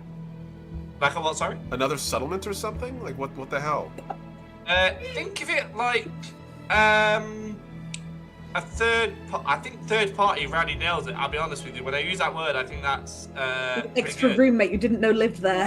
Yeah, like kind of think like I don't want to keep saying third party, but I really think I nailed the description. to I'm be really honest. hating the fact that the description is third party on a planet that up until now I was under the impression we knew everyone who was on the fucking planet. So, like, kind of Great concerning news. me a little bit with Every third day's party. every day's a learning day, you know. up until this morning, I also thought we were saying. Also, we found a new guy. He came in a dropship. He's with us. I know about the new Voyager. We detected him coming in through the atmosphere. Nailed it. Just because we can't communicate doesn't mean I can't observe through a fucking telescope when a meteor hits the ground. Okay. So, do you know how the planet that the JSA destroyed was like your home, and you were connected to it on a much more emotional level? Yes, I'm very familiar with my family's personal trauma. Good. So, there is another, not third party because you don't like that, another entity that feels the same way about this planet. And we are working with this entity to help you and your father in your cause. It is this entity that deserves to be protected as much as you would have wanted your planet to be protected. If anything, slightly better than that planet was protected, if I'm honest. She gives you this, like, at the end of, like, what you say, she just gives you, like, this really long, like, look. And, like, do me a favor, Paul, roll me negotiation again. Can I please have a different job? Where's our negotiator? You're the person talking, okay? You specifically, can I talk to this person alone? So, all you, buddy. It's a D6, which is that one. And a I D8. do think if you ever retire Louis, you should consider a negotiator thing, because, like, you keep coming in with these talky moments. They're good. I'm not complaining. Paul is actually rarely... So, after 2 exploding dice... 16. What did you say? Negotiation. Where's N gone? It's moved there. Willpower. Plus 3. That is a 19. Jesus. I don't even have proficiency in negotiation. No, you don't. You're just rolling base dice. Yeah, I am. It's my D6. It keeps exploding. You know what? I'm good with this. Die switch, guys. Switch. This is why dice exploding is cool. Yeah, you get dice tell stories, and an exploding dice system, they can tell some crazy ass stories. She's enchanted by you, Louis. Let's not go that far. That said, we could. So she pauses. Okay. I'd rather at least that you be direct with me like you're being than my dad's cloak and dagger bullshit all the time. So, okay. I'm gonna trust you. Fine. Can I at least go with you to see whatever's gonna happen? Or do you want me to stay here? I'm just covering up the face of my comrade so I can make a decision by myself. I think it's a cool idea of, like, she observes from a distance. I think you're not in the room. I agree. Yeah, no. Sorry, No. I didn't mean to be rude. I just didn't want to be influenced by you. I'm sorry, that was rude. handhold because I like your hand. My wife. I told him my hands were fine. Fucking Louis could just be in here by himself. Whatever. I can come downstairs and hold your hand if you insist. No, it's like, fine. I think there is a conversation that needs to be had between other species at the moment, but assuming I get permission from all relevant parties that I like, respectfully, do not care about your father. I'm personally more than happy to introduce you or bring you along to whatever happens next. So as far as I'm concerned, absolutely, yeah. I think you're a valuable ally who needs to be kept in the know, because I think this exchange of information is valuable. But you need to find out from the other people whether or not I'm allowed to be From here. the third party. I fucking hate that word so much, Louis, but fine. Okay. From the other entity. When you're done with your conversation, come and find me. I have many questions to ask, namely how the fuck my dad killed communications on the planet, how I can lift it. So if you have those answers, I want them. But for now, do what you gotta do. Just come talk to me when you're done, okay? Yeah, Yeah, 100%. We'll meet here, in fact. It's a great place, Decor's... You know what? I'll actually fucking find a room, so that way the next time we don't have to be next to Mr. Dusty over here, and she gestures to like a fucking dust mop next to her. All right. Mr. Dusty. Okay, yeah. I'll get us a proper I'll get us a proper room, and we'll talk next time. Like your room? No, like the many different side rooms we have here that, as adjutant, I can use at will. Right. Louis, I came to bring you in here because the first time we were talking was kind of improvised, and I didn't have time to check whoever was in a different room. This is not the only place I talk secrets. Right, it's other places you talk secrets. Okay. Okay. It's not your room and not this room. Yes. Right. Good talk. And she gives you a pat on the shoulder and walks out of the room. Mr. Buffy, that's how it's done. So, we're gonna cut from this back over to the group. So, you guys, as you you guys have Edu aside, and I'm gonna ask point blank: are you just taking him straight to the surface? No. Okay. I'm going to let him basically kind of do a little bit of a looping in. Well, yeah. So it's not just a surprise. Yeah. Also, I feel like this guy is secretive and security conscious enough that if I say, I want to take you to the surface, he's going to just go, no. That sounds really ambushy. I'm not doing that. So, all right, let's do it. Just sort of have a quiet word at him. Okay, so you pull him aside in character. I want to hear this conversation. Yes. That's how it goes. If I made Louis struggle through that, I'm sure as fucking to make you three struggle through this. Fine. Edu. We have a person who would like a conversation with you. Specifically you. Okay. Who? We have encountered, and she's sort of looking around because she doesn't want to say it's a tree person because that's not ideal. Name, I'm sure. She's going to. She just let her get there. Let me make words. Time for brain make word out face hole.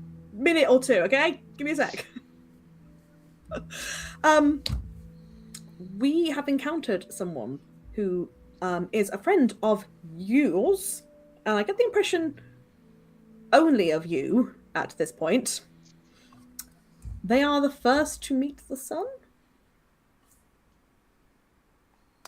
You can see... None I have remembered that name correctly, but sort of does a meaningful blink of understand me, please. You got that. Edu's narrowing his eyes the whole time, then just hearing the name. Come again. Yes, they have done that. Yes, they have. We had to direct them to not go directly through the line of problems. But they have come to speak to you. They want to speak to you. How do you know our now apparently mutual friend? He's so they're amazing, okay? Becky would just be oh my god, you have no idea. It's been fantastic walking here. Yes, yep. But just being quiet about it, though, because we're in a public space, though, yeah. Exuberant, yes. Later. They are here? Yes, they are outside. Welcome back, Amaya. I'm going to say that the party just got back, and I'm going to say you're outside the bunker. They were in the bunker to go talk to a couple folks. They are bringing Edu out to talk to First to Greet the Sun. I'm presuming you are with First to Greet the Sun. Yeah. Zenith, she doesn't want to drop the daughter in it, because she's aware that the daughter kind of gave this information. She's like, we had reason to believe of some, I can't think of the name of them, enemies, resurgence presence in a few clicks, information distance over, and went to see what they thought must have been finding interesting, because obviously they are generally all over, but they focused an area that they were intensely looking at, and so we thought that was worth a look. We engaged them in fight, which we won. It's fine, they were neutralized, and our mutual friend introduced themselves to us at that time. So I'm going to pause here and ask you point blank. You, point blank. I noticed how you didn't mention anything about his daughter telling you guys about this. Yeah, she intentionally didn't drop the daughter in it because she's like, I don't think, because, like, to her awareness, the daughter didn't do that openly. That was done in a cupboard. So she's like, I don't want to kind of put the daughter in trouble on this. That's very fair. Above table, technically it's not lying to say the resurgency kind of led us to them too. Like, we followed the spores, and then we found them, and then we found them. A live omission is still a lie. So, subterfuge. I'm gonna want a subterfuge roll on this. Okay, let me just have a look. Okay, I don't have anything extra in that, so that's just my intellect roll, yeah? Yes. I'm willing to also give you espionage for this. Thank you. I appreciate that greatly. Literally what it's she's slightly better at the wording than I am. I'm just really bad at wording. She does it slightly more smoothly and less full of weird sides than I do. Everyone here who's sitting at this table has played characters that have been smarter than they are. Every single one of them, or better spoken, or more athletic. I don't know what it's like to be able to punch my way through a concrete wall. Vigil does. So you gotta kind of have some grace, right? I'm having some horse shit rolls. I'm using my other mode because no. Fair. I'm taking those. Fair. Almost every character I play is smarter than me. Yeah. So I do laugh at the fact that if Mogday had said exact same words, for him it's not a lie because he had no idea where the map came from. It's true. So. Yeah, that's true. 9. Actually, you have no fucking clue. Yeah. You were just like, we have a place to Okay, go. so Mission. it's all of an 11. Okay. I'm gonna make a GM roll so that my audience knows what I'm rolling. I don't have to hold it up to the page. So, in this case...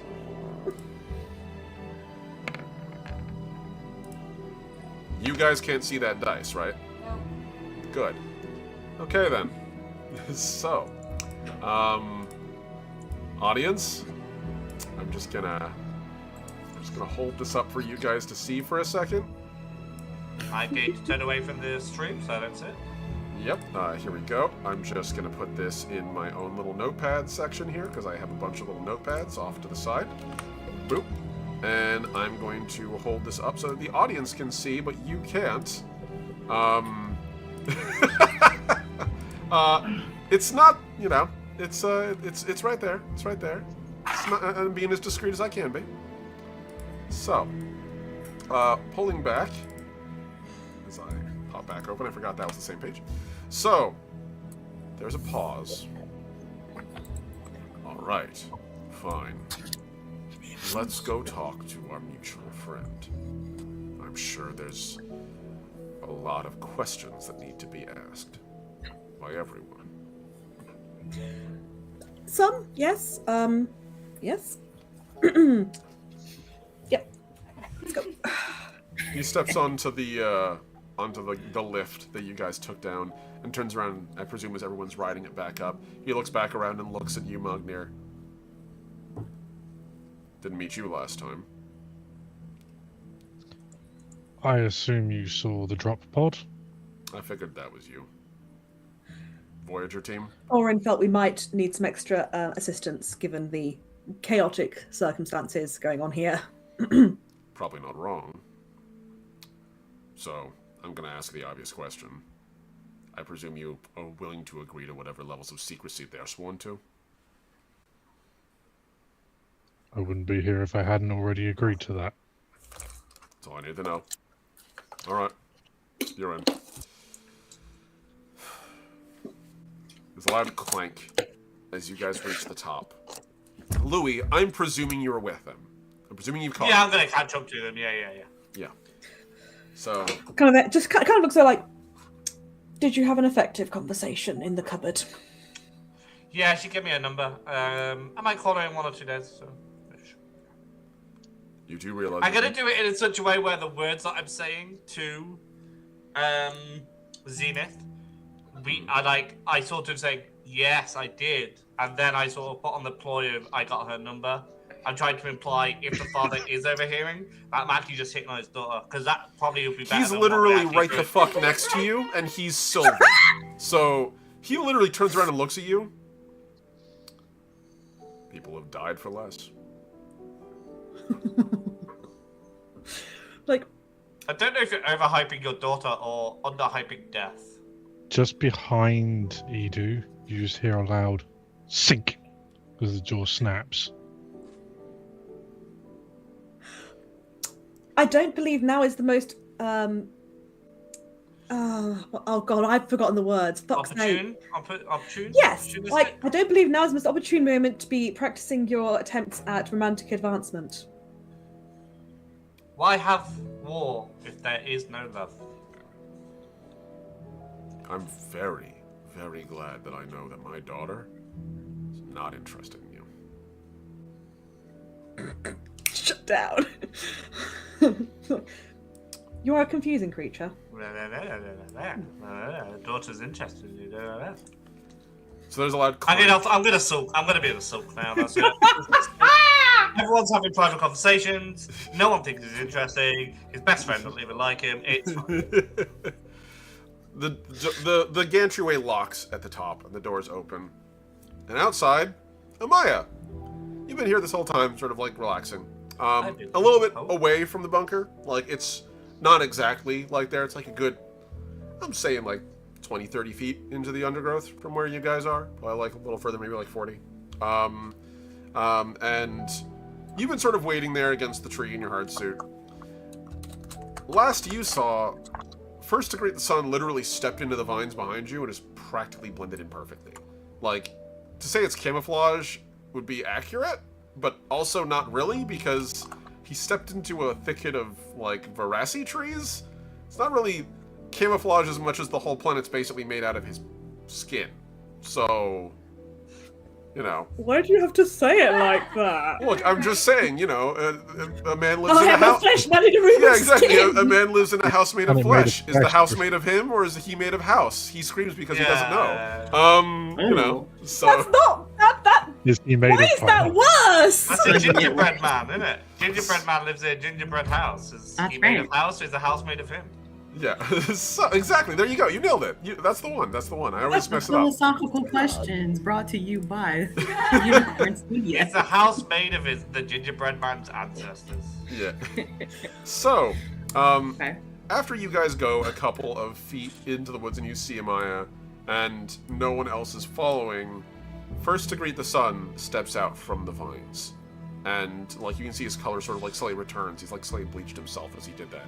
Now he returns and his plumage brightens again. And Edu's face just completely blanches. Gotcha.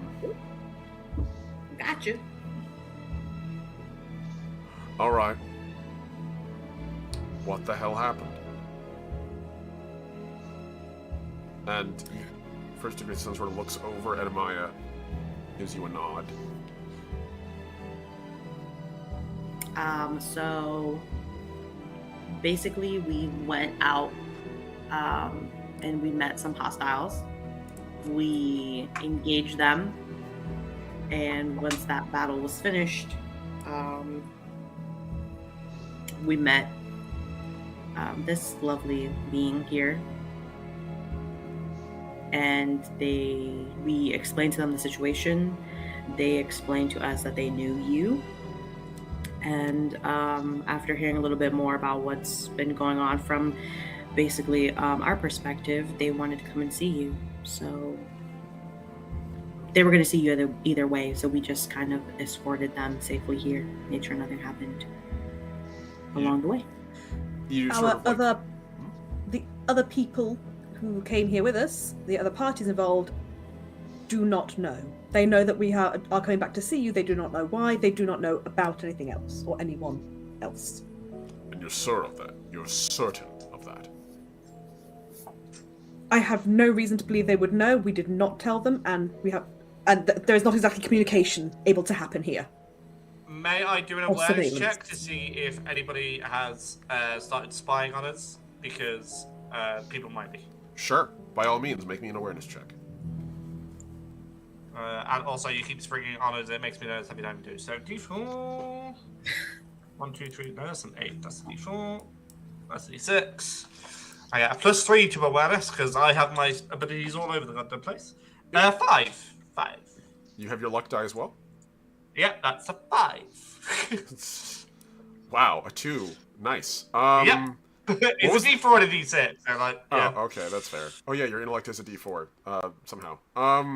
Okay. So you don't see anybody looking at the moment. Seems like it's pretty quiet. Like, if there's any guards or anything nearby. So, as you're looking and sort of keeping your head on a swivel, you do just sort of like turns to First Degree the Sun. I told you, you have to stay quiet.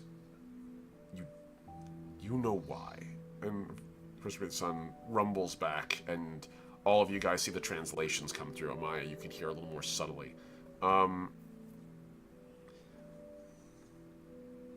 Patience is no longer valuable to me. In this exact moment. They found my grove. They found where I was growing. Which means they will probably know what I am. They can't communicate right now. They need to die before they tell anyone else. I trust you. I'm willing to trust them.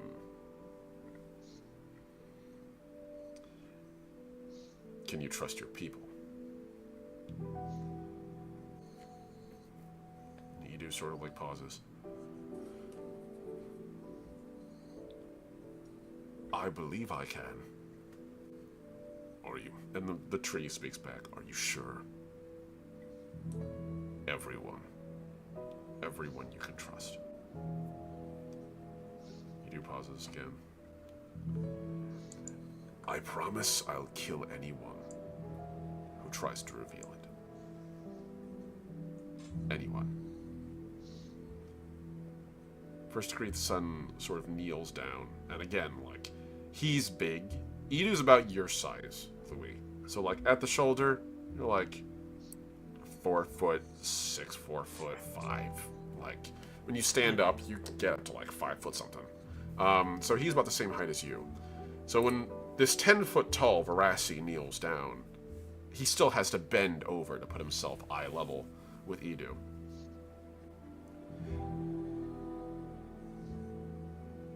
I'm not willing to see your people die. If I can help it.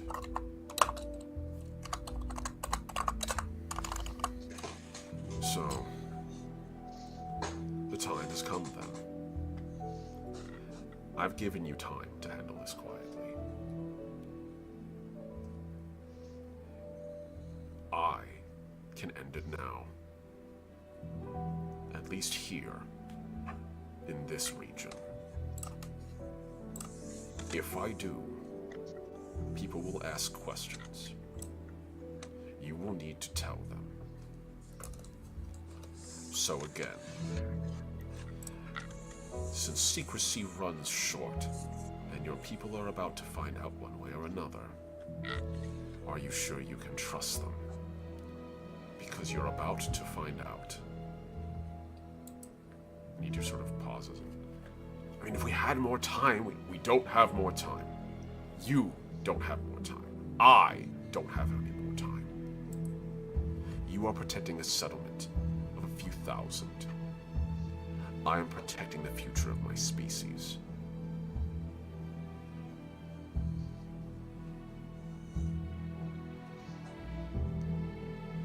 And Idir just sort of like pauses. And, fine. Yes, I can trust them. I worry about you. I don't want rattan for you. And the Varasi reaches over, puts a hand on his shoulder. It will not be that. I worry about what is about to happen because of what it might attract here. And he turns to look at all of you. You You all speak nothing about this to anyone, anywhere off of this world. Is there any way we can help? No one else comes here. This world stays silent. Until we have fully ended the threat of the resurgency here, no one comes off this world or onto it. Maintain the blockade. I can lower communications if needed. Is there any means of customizing the blocking of communications? Ergo, maintain the block overall, particularly to anything Resurgence are doing, but to find a way that we, people involved, can communicate. We can hear when you try to communicate. We can respond. Excellent. Tree power. Above table. That is above table. Yeah. Essentially, she's trying to basically say, look, can we find a way so that the good guys can hear each other? And yeah, fine, no one else here. Fine, keep the enemies blocked up, but just we can. Just making sure I'm doing the clears. It is good to know that no matter how dark the winter gets, spring will never be stopped. All right, fancy man. That's over table. She doesn't say that.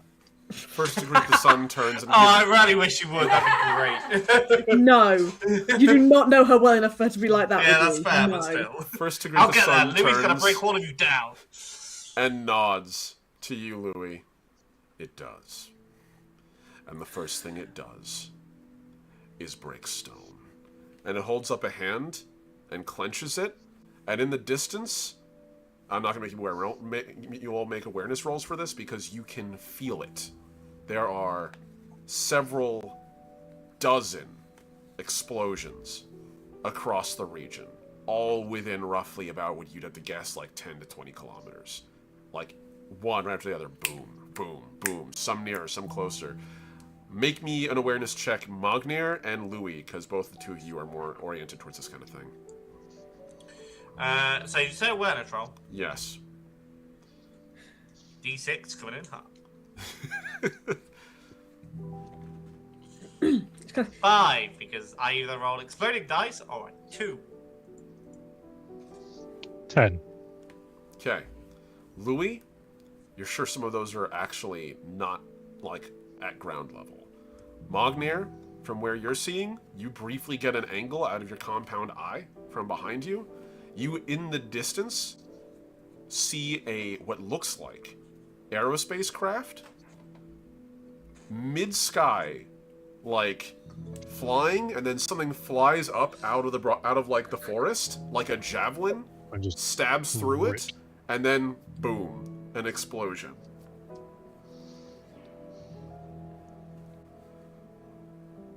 It turns around and looks at Edu. Every ship within 20 kilometers is dead. We will keep it that way. No one outside of Rekalore will know how this happened. Do I have your word?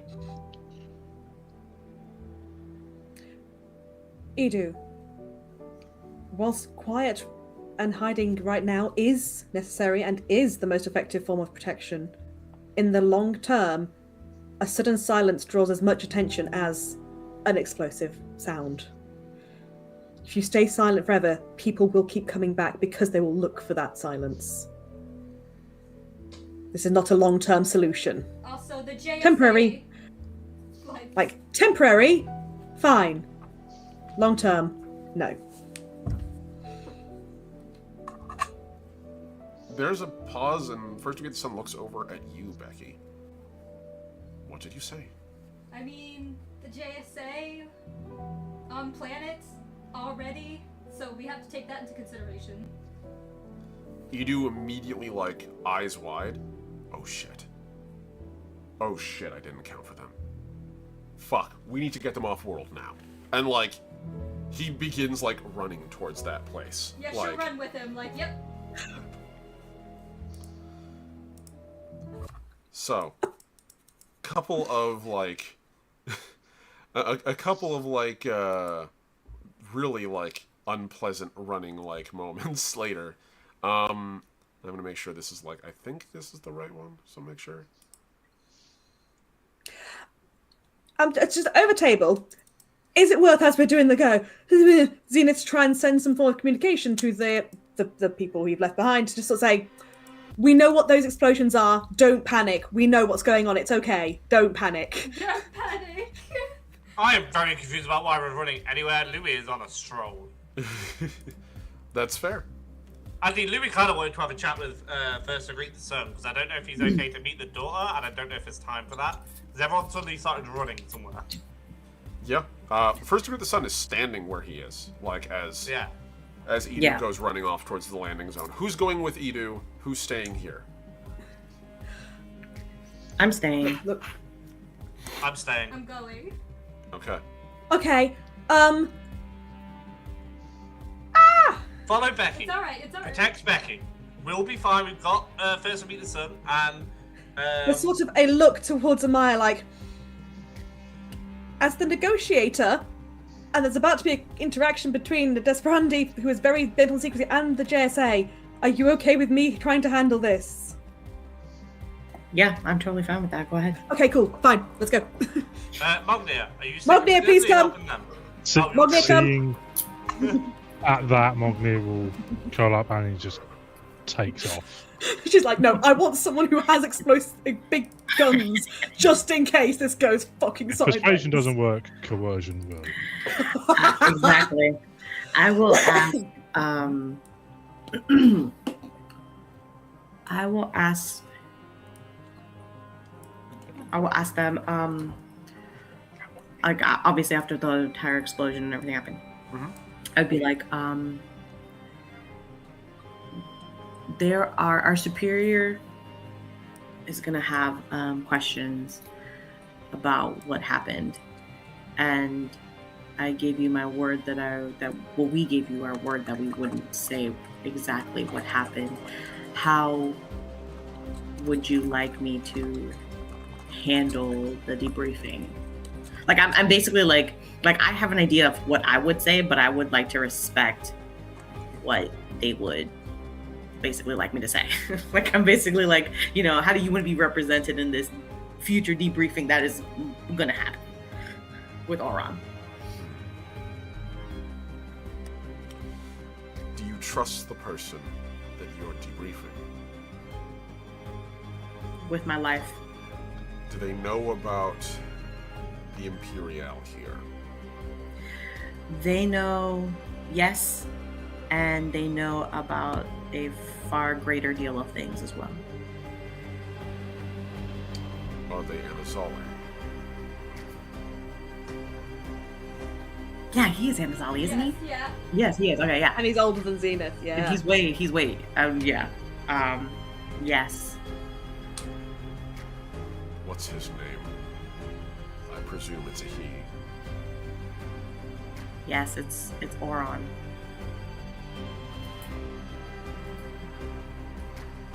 There's a pause. I'm gonna make him roll, actually. He's checking back through the collective memory, man. Oh my Right. god. He is. He's like, is this actually. an op? Is this an op? Does anyone know this guy? Anyone? Steve? He's like, where's the codex, bro? Give me the If page book. Warren commits Give me the a phone book. Come here. crime All right. of his plan, So there's a pause. Orion, Oregano. So total of 15. He rolled 2 dice. One of them was a D, and he has a luck die because he is a central character, so he's effectively a player character. Yep. That luck die just exploded.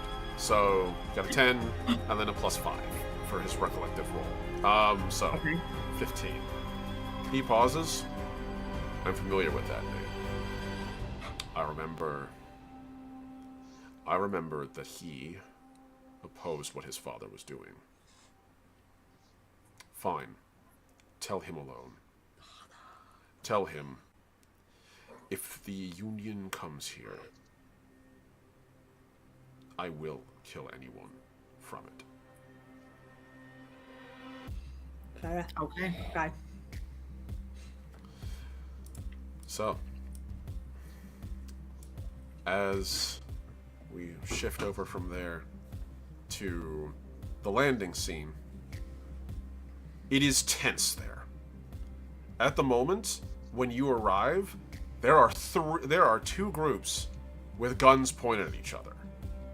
You see, on the one hand,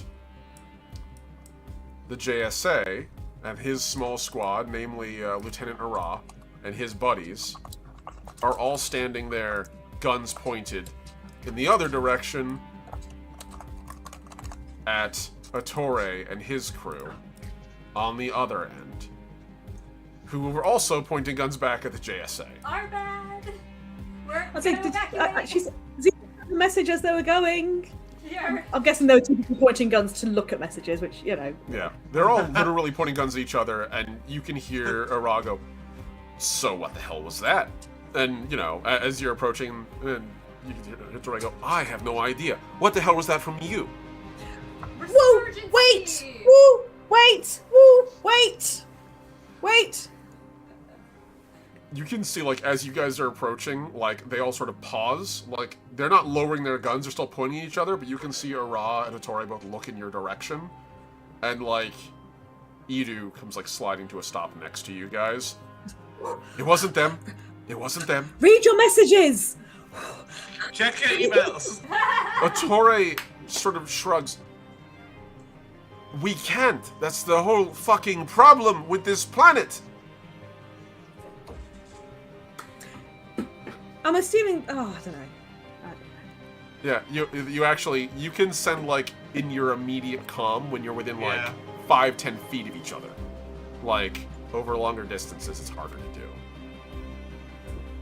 So it's... I just like the idea that now that you're all within that distance, you just get a bunch of pings, like when you just entered a Wi-Fi zone. That was neither of you. It's fine. It wasn't them.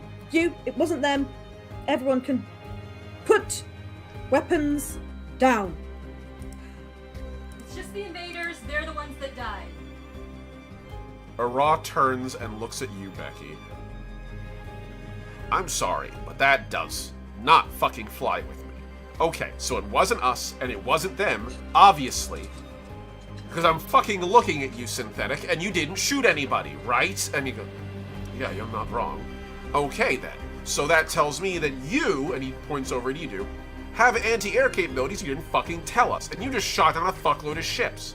I saw one of those ships go down. What the fuck was that? Because that wasn't us. That'd be from above. So it wasn't us. What the fuck was that? And Idu just sort of like... I'm not going to tell you how we protected ourselves. I don't think you need to know. But that was us. And you don't need to worry. If we could have shot you, we would have. But we didn't. Obviously, you're still alive, right? But we did come back to get you the heck out of here because it's not going to be safe for you. What the hell do you mean it's not going to be safe for us? We've been waiting here like we were asked. It's a look of like, what are you doing? Like, Why are these the words leaving your face? Resurgency. Come on, we're gonna get rid of them. We gotta get rid of them.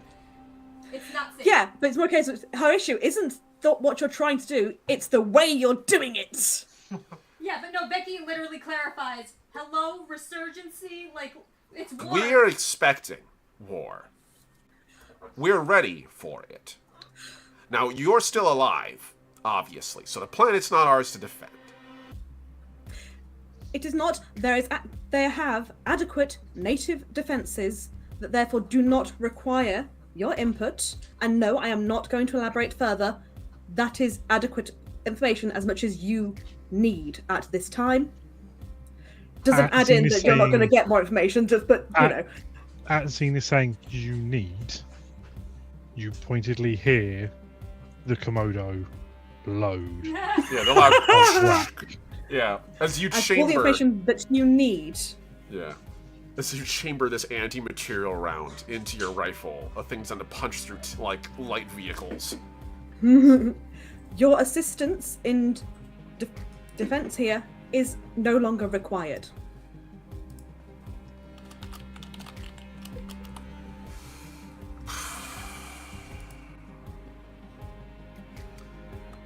Ra is going to slowly turn to face Edu. Why should I trust you with whatever just did that? With what you did on Rattan?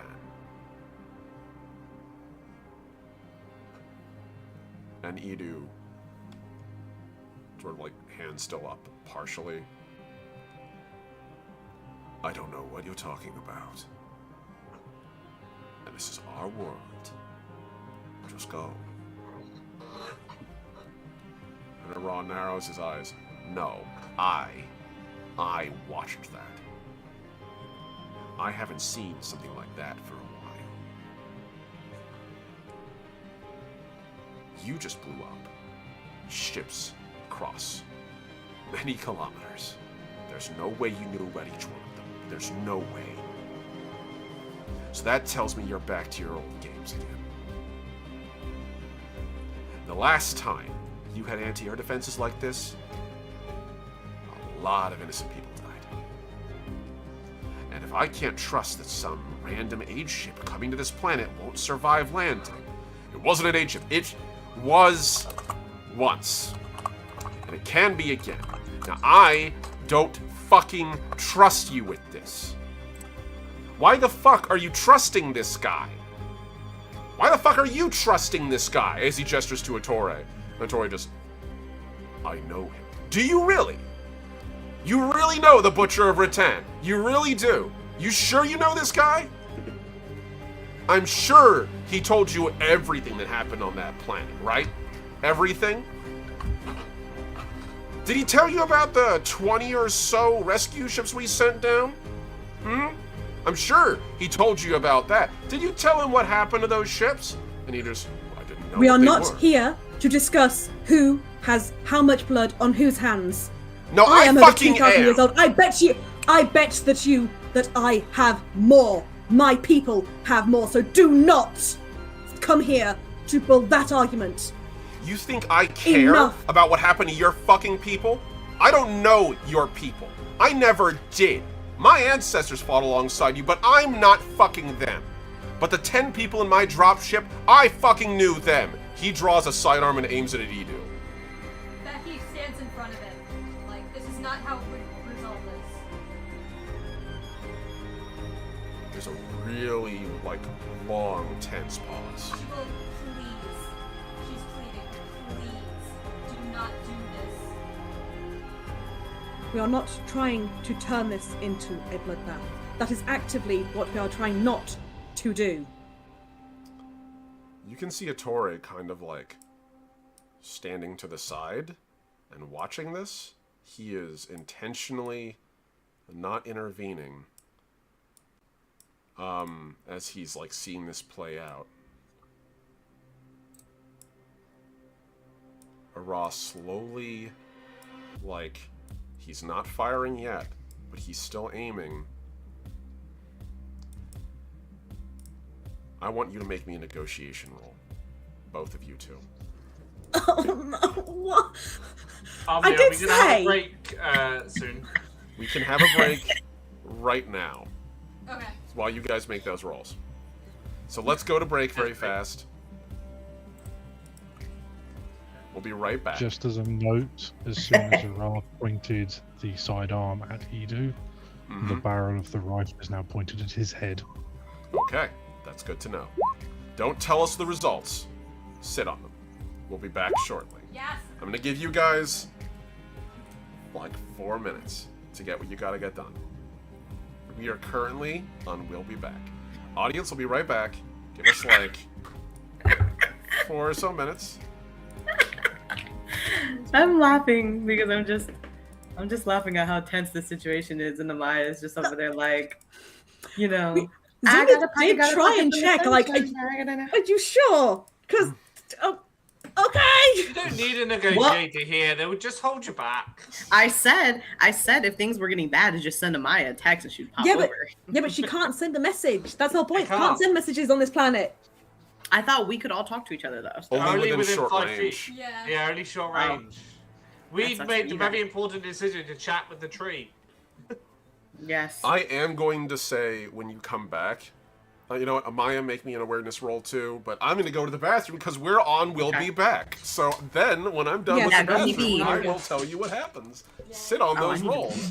I'll be Go back, right I need- team. Because you're not going to Hold to up the my bathroom. I do hold too. up my roll Wow, 20. breaks, baby. Oh, It's This okay. is not the How does fact it that feel to be at the same table as me this time, Marcel, instead of under my will? Under it's my will. strange, but I also sass back just as much as I do when you're Yeah. running the game. Shut up! No one cares! How? Oh well, I gotta wait for Omni to come back. I'm gonna ask him how much time has passed. Knowing Amaya would have been like, "They're taking too long, bro. Let me go over there." I mean, they were like just booking it. So You it's just have to probably, like, not worry too and long, be like 10, concerned when 15 you minutes. hear What? multi negotiation. What'd you say, Bon? Oh, like, I mean, they were booking it there, and they've only just, like, in the span of, like, a couple minutes have been talking, so, Okay. like, 10, 15 maybe. It hasn't been long enough for me to be like, "Damn, they're taking a while." Yeah, like, what's the Okay. problem?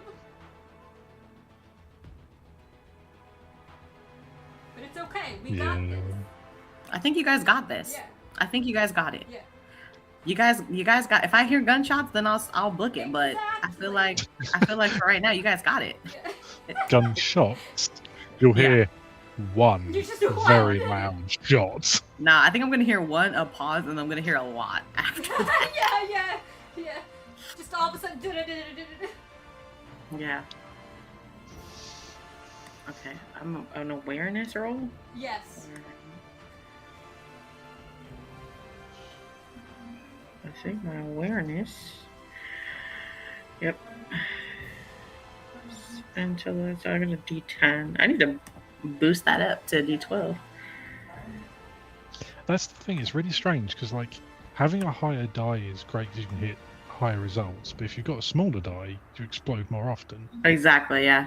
It's a real weird balancing act. So I'm like, I want to get my intellect up. I'm like, a D10 has a much easier chance of exploding than a D12. You definitely Mhm. still want higher because then, like, on average, it'll still be higher than the lowest. Yeah, that's true. Yeah.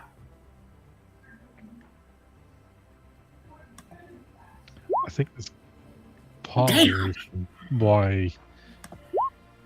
Oh my god. No, I'm gonna re-roll that. That's insane. Our I entire team has been rolling so low this entire session. Apart from Paul's Yeah, like those two negotiators, Louis. negotiations, which she's not That's normally known for. Yeah, that's insane work, bro. You got some wording going on. Okay, yeah, I'm gonna use another mode to just go ahead and re-roll that because that's better. That's Nice. better. We are That's towards still the end ass, of the but it's session, still- so that's probably a good idea. Yeah, I'm just gonna take the 11. I mean the numbers that you don't know. We don't know. That Yeah. we can see in anyway. Yeah. The numbers you don't know but might be able to see on the screen. You know, viewers at home. You can poof the hair. The freshly combed hair. It's so soft. All Harmony right. does look like he has soft hair. He does. I recently got a new comb. Oh. I recently got a new comb and a new brush. Because And you like, got some new length, my guy. This is the same. This is just actually what it looks like when it's properly combed out. Ah, when So- it's like straighter. Yeah, You because got the I'm normally very waves, curly. Yeah. So like, I got my dad's curly hair. Most of my family has like slightly curly hair, but like, Dad has. My whole Yeah. family's Puerto Rican. Dad's Puerto Rican, and like a little something spicier, I think. And like, so it's Yeah. kind of poofed my hair up a little more. Well, I mean, Puerto Ricans are made up of the three, the white Europeans, the indigenous people, and then the black slaves. They're all mixed up in there. Yep. Yeah. No. Absolutely. Yeah, so you got a little black in you, Omni. Okay, I see you. I see you, Omni. Yeah. No. I honestly think I'm not sure for certain because I never like had a chance to really delve into it, and also Dad's an orphan, so I don't know how much like Dad would have been able to really answer these questions even when he was alive. But like, True. I think he leaned more towards the Afro-Hispanic side of things, whereas most of my grandma's side tends to be more of like the European Spaniard, yeah. Like, but also I don't know for sure even on grandma's side. I know grandma's Puerto Rican. I don't know how many generations. So like, there's that question of like, was she like, descended from like the original like, European colonists? Did she draw more from like the folks that were enslaved there and the plantations? Does she draw from like the indigenous people? It's really hard to tell. And like, I really wish I had known that because like... You should do a DNA one of those DNA tests. Maybe not in today's climate. Yeah, I'm a little worried about the DNA tests, but like... Well, yeah, that's fair. I wouldn't mind doing like a bit of a deeper dive. Like, there's ways for me to look into that kind of thing a little better.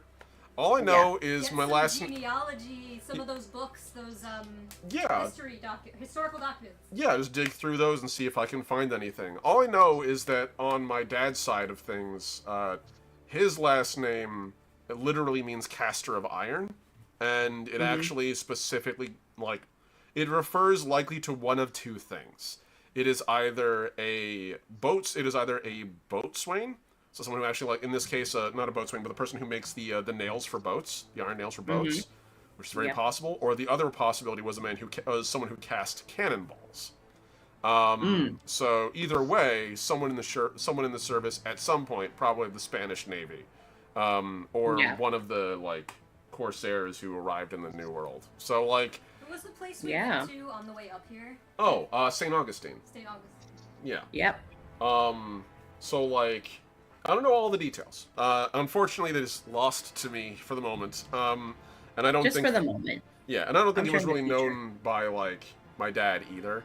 Yeah. So that was fun. But yeah, it was... It's an interesting little bit of history. All I know is I'm trying to do a little bit more of, like, deeper dives myself on that. So, But yeah, no, normally my hair be... very curly, so like the brushing is what I'm doing lately to try to like at least help get the tangles out. So I still have that volume. It still fluffs up real full. Like when I don't have the headband on and this, like I'm mane out. It's kind of nuts. Nice. Yeah. Also, it's finally not winter anymore, so like I could actually wear a hat. I could actually like walk around without wearing a hat all the time. True that.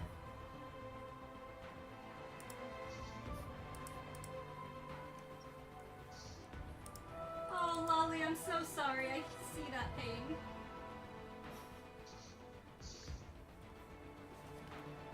Love you guys.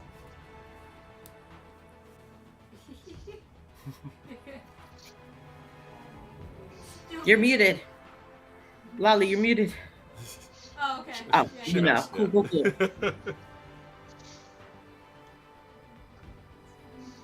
Also, I hope everyone is doing okay and enjoying the game so far.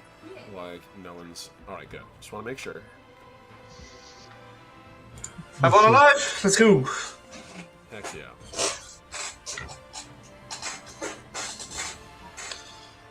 Alright. And once Lolly's ready, we'll get back to it. No rush. Take your time and drink. You're good.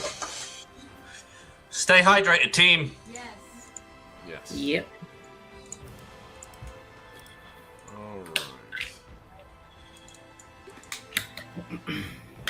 I should do that too, actually. I should take my own advice. Yep, take a sip. Sip. Please.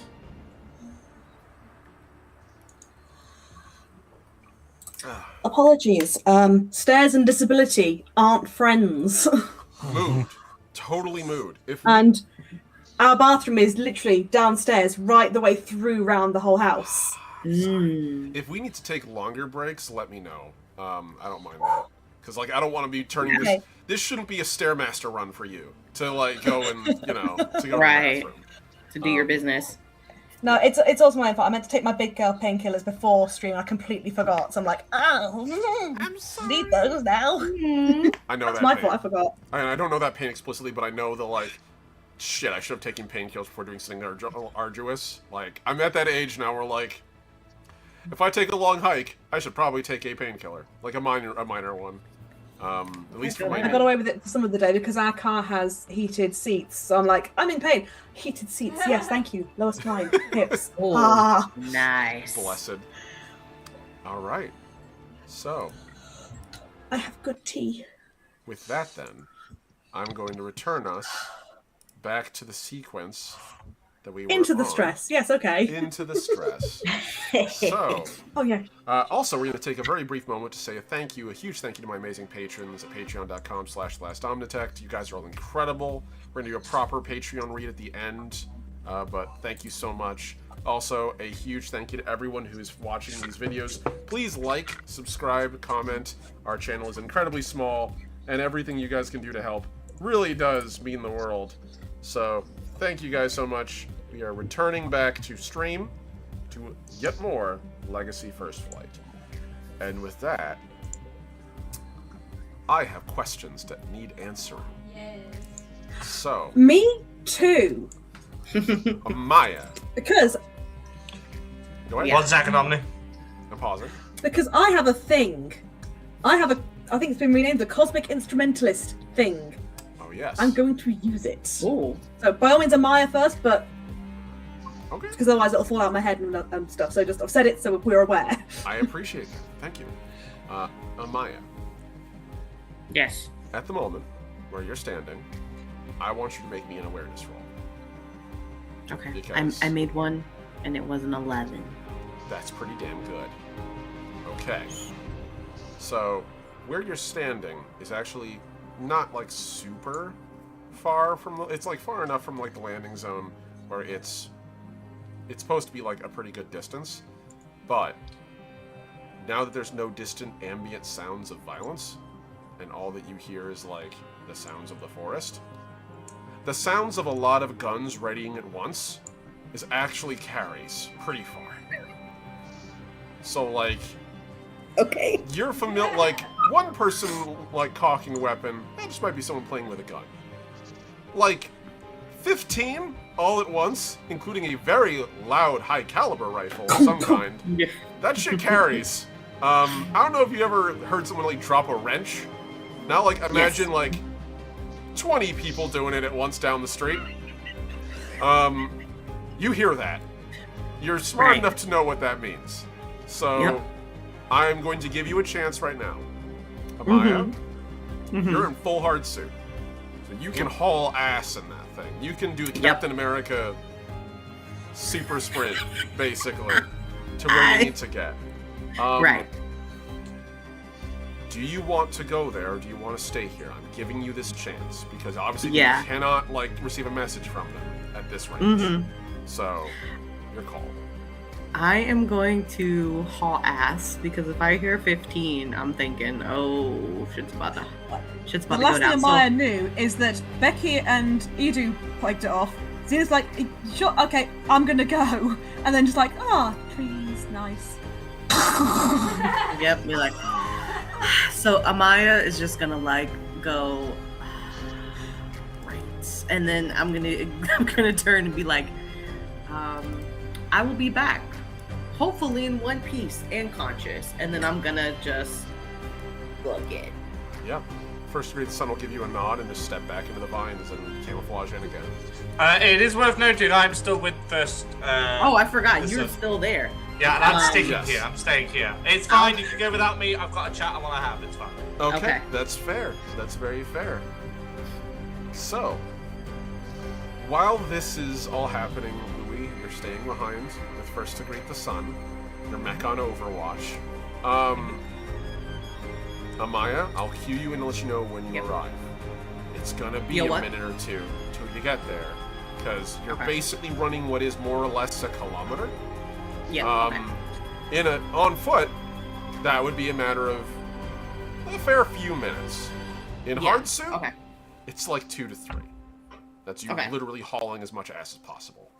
Okay. Basically running at 60 like kilometers an hour. So, normally, by the way, not a safe thing to do in a hard suit, which is why you guys aren't flashing around everywhere all the time. Mm-hmm. That's not the kind of thing you want to run into a wall doing.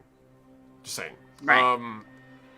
So, Ooh, okay. We return back to the incredibly uncomfortable scene of Idu and Ara and Attore all kind of looking at each other, like specifically Ara with the gun pointed at Idu.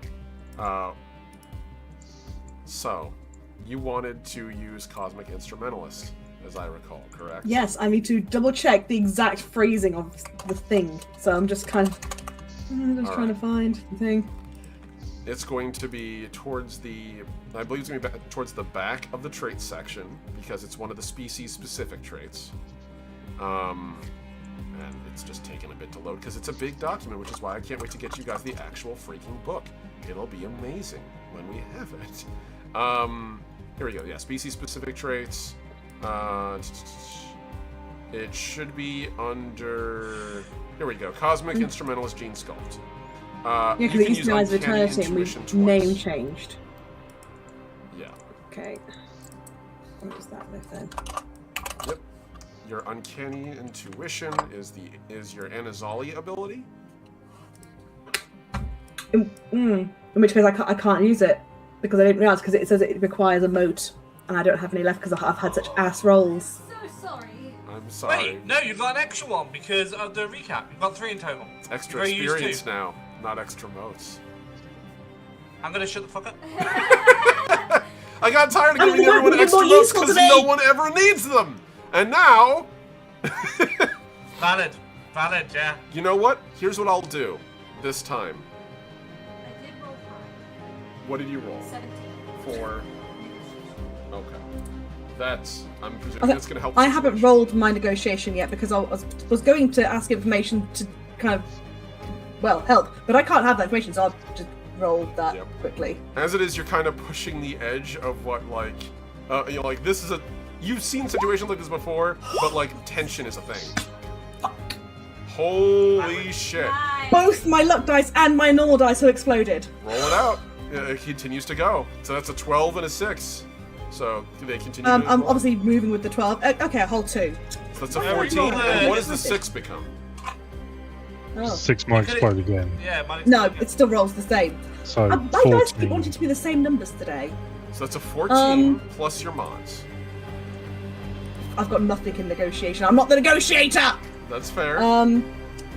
Do I It's have not me. anything of any help? I don't feel like my history of Anazali Imperial is helpful, neither is my academics. I don't know that I've got anything of any use. I don't think that's going to do you any good, but...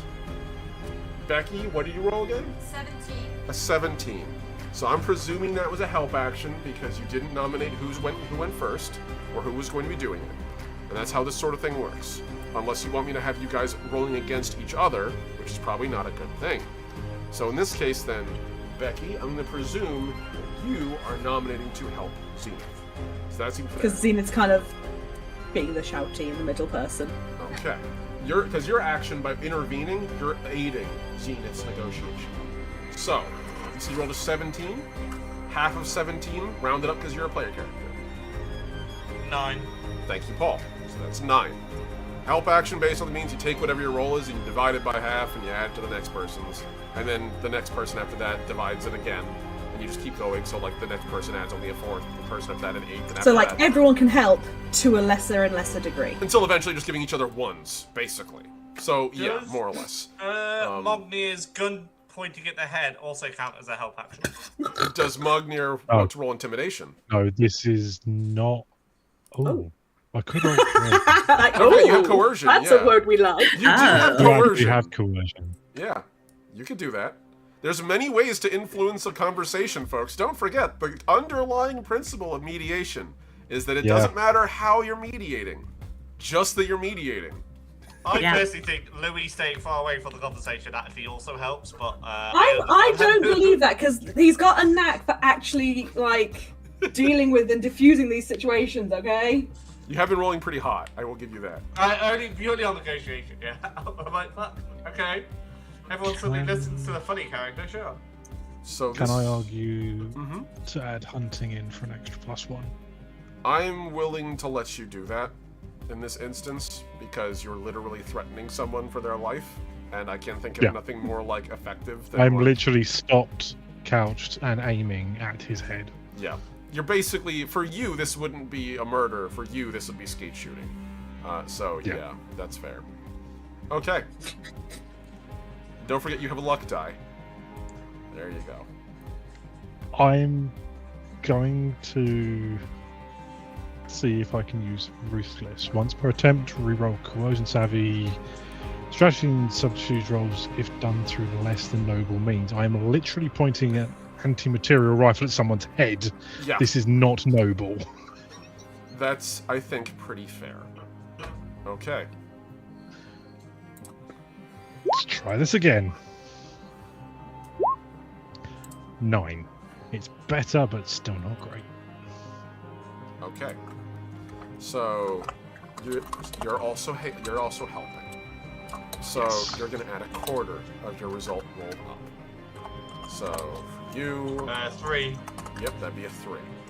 So we have 9 plus 3 is 12, plus what Zenith rolled, which was 14. 14. 14. That's 26. 26. Okay. Pretty damn good. So, I'm gonna say right now, and this is where I get to actually check my notes, because believe it or not, I have GM notes, and occasionally they come and play. Here we go. No way. You weirdo. Ooh. I know. I don't think you did it right on this. Prep? GM prepping? Ooh, I don't do that. Okay. So I'm taking a look. Alright. I have to make a die roll. Alright.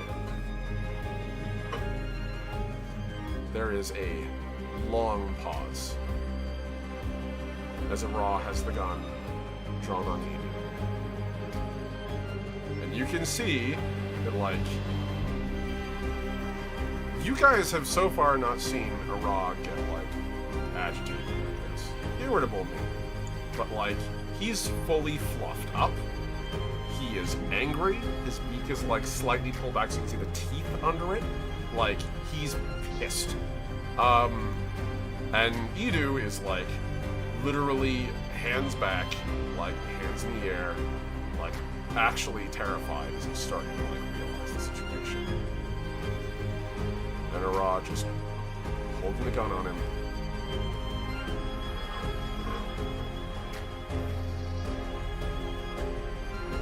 We're coming now. And I get why you shot at us. You struck our transponders just so you wouldn't make me move.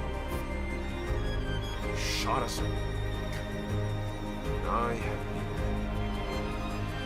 been waiting for years to get you in front of me.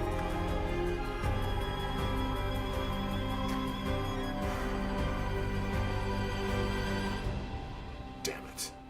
And he throws the gun to the ground. Fine. We'll go. Prep the shuttle for launch. Thank you.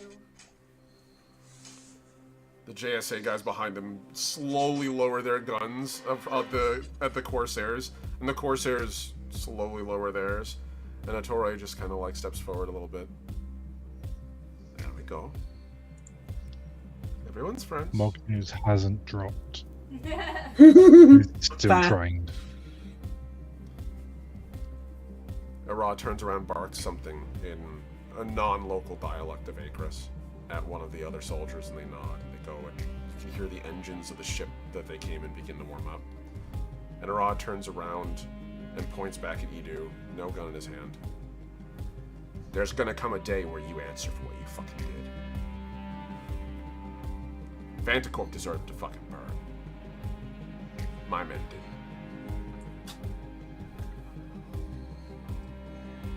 You all be careful with that asshole. He's not what he seems. And he turns around and walks onto the dropship, and there's a loud rush of air as the ship begins to lift off. No one ever is. Yeah, right. Too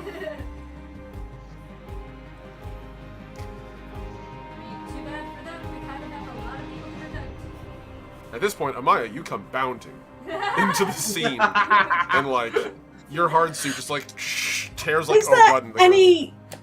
Is there any specific tell, like you said, Ray, is there any specific tells when an Anazali is absolutely fuming? I would probably say, like, your mandibles would probably be extended out. Anazali, like, their mandibles originally were for expanding their jaw to eat, like, shellfish. So they can kind of, like, get, like, a big mouth as they need to and bite onto things. It's very rare that they do that nowadays, because now it's mostly used for talking. But like, it's why they can do clickish so well, because they can do the weird mouth shapes. Basically, yeah. You kind of have like a snake head, more or less. You can like kind of do the like artificially dislocated jaw. But like usually Anazali's like mandibles flaring is one immediate thing. So okay, yeah, she looks. There's a flare. She's.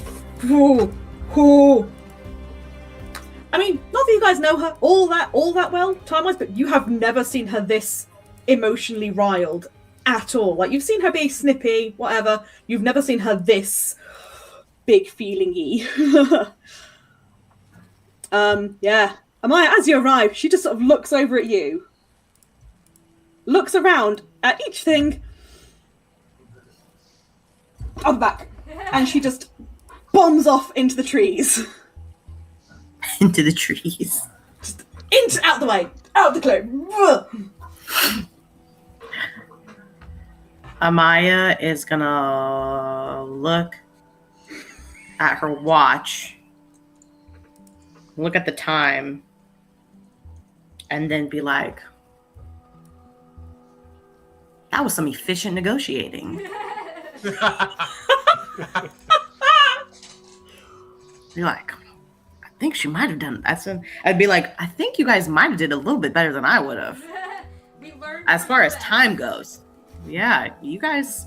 And then she's gonna pat Becky like on the shoulder and be like, see, I knew you had it. That's why I didn't even cook, guys. You were good. You were good. Yeah, I didn't need like, to I be knew here. they had it. While that's happening, Mognir had trained on the ship as it left. Like, as soon as it's left the planet, the barrel swings down to a Torre. Oh. And like Becky will actually turn to you and be like, "Were they supposed to leave too? Correct?"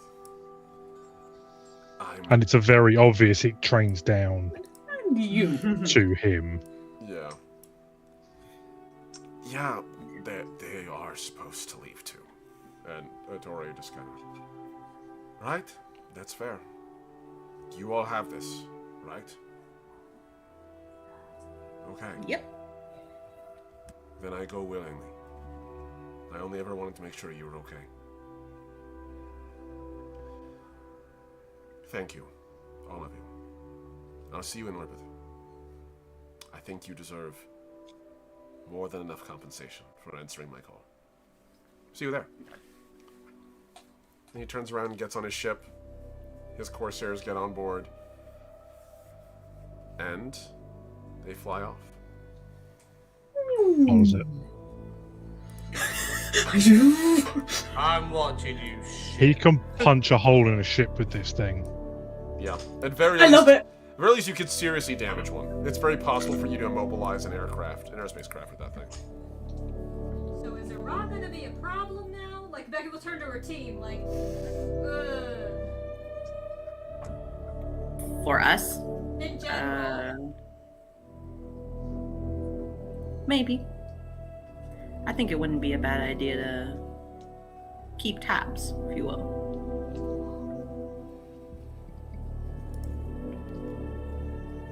Idu is slowly getting color back in his quills. She'll reach out to him and be, like pat him on the shoulder, like it's alright. It's alright. His little gills. Thank you. I appreciate you all. Let's get back. Let's get back and finish this. So, Next drink on us, I guess. you better be stiff. And he begins to walk back towards the bunker slowly. We're gonna cut from you guys over to Louis, you had a conversation you wanted to have. Two, in fact. I don't know if I'll have time to have both, considering how quickly those guys negotiated, but let's go with the first one then. Negotiate.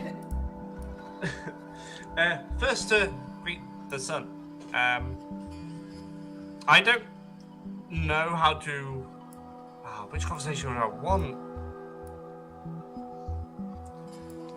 No, first one's first. I don't know how you feel about this. This is something I was going to do before we met you. So, asking permission or consent feels better than doing it behind your back, I guess. I have this, and I'm going to bring out the branch that I have. The one that's blooming. I found this, and I want you to keep it after learning about your and this planet's history. It struck me in a way that, listen, I'm younger than even what you consider young. I've not even lived a quarter of a century, I don't think. I could not imagine the hardship that half of my crew have gone through. And then I hear about you and your species and everything you went through. I wanted to help. And I have a way of helping. I was going to take this someplace and help try and bring your species back. But it would have to be somewhere that isn't here. I can't explain everything, but just know that I can do it. But I want to do it with your permission, because it won't be here. And I don't know if they'll have the memories that you have. I don't know how it works. It could be a brand new species. A brand new other of you. Population, Thank you.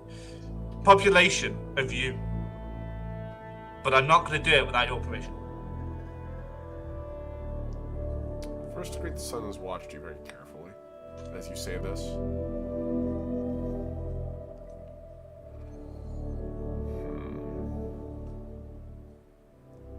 He speaks slowly, and by that I mean like the flickering of his leaves is significantly slowed so that the algorithm can pick it up more effectively.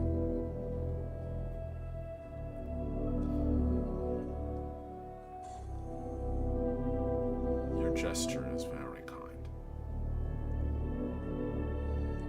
It would be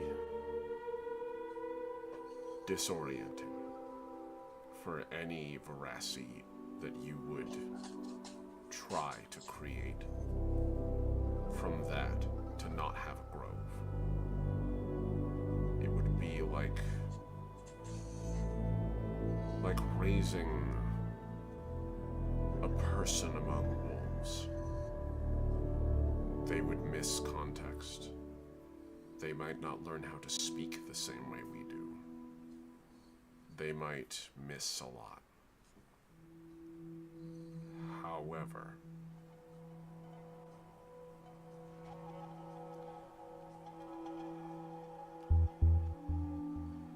our grove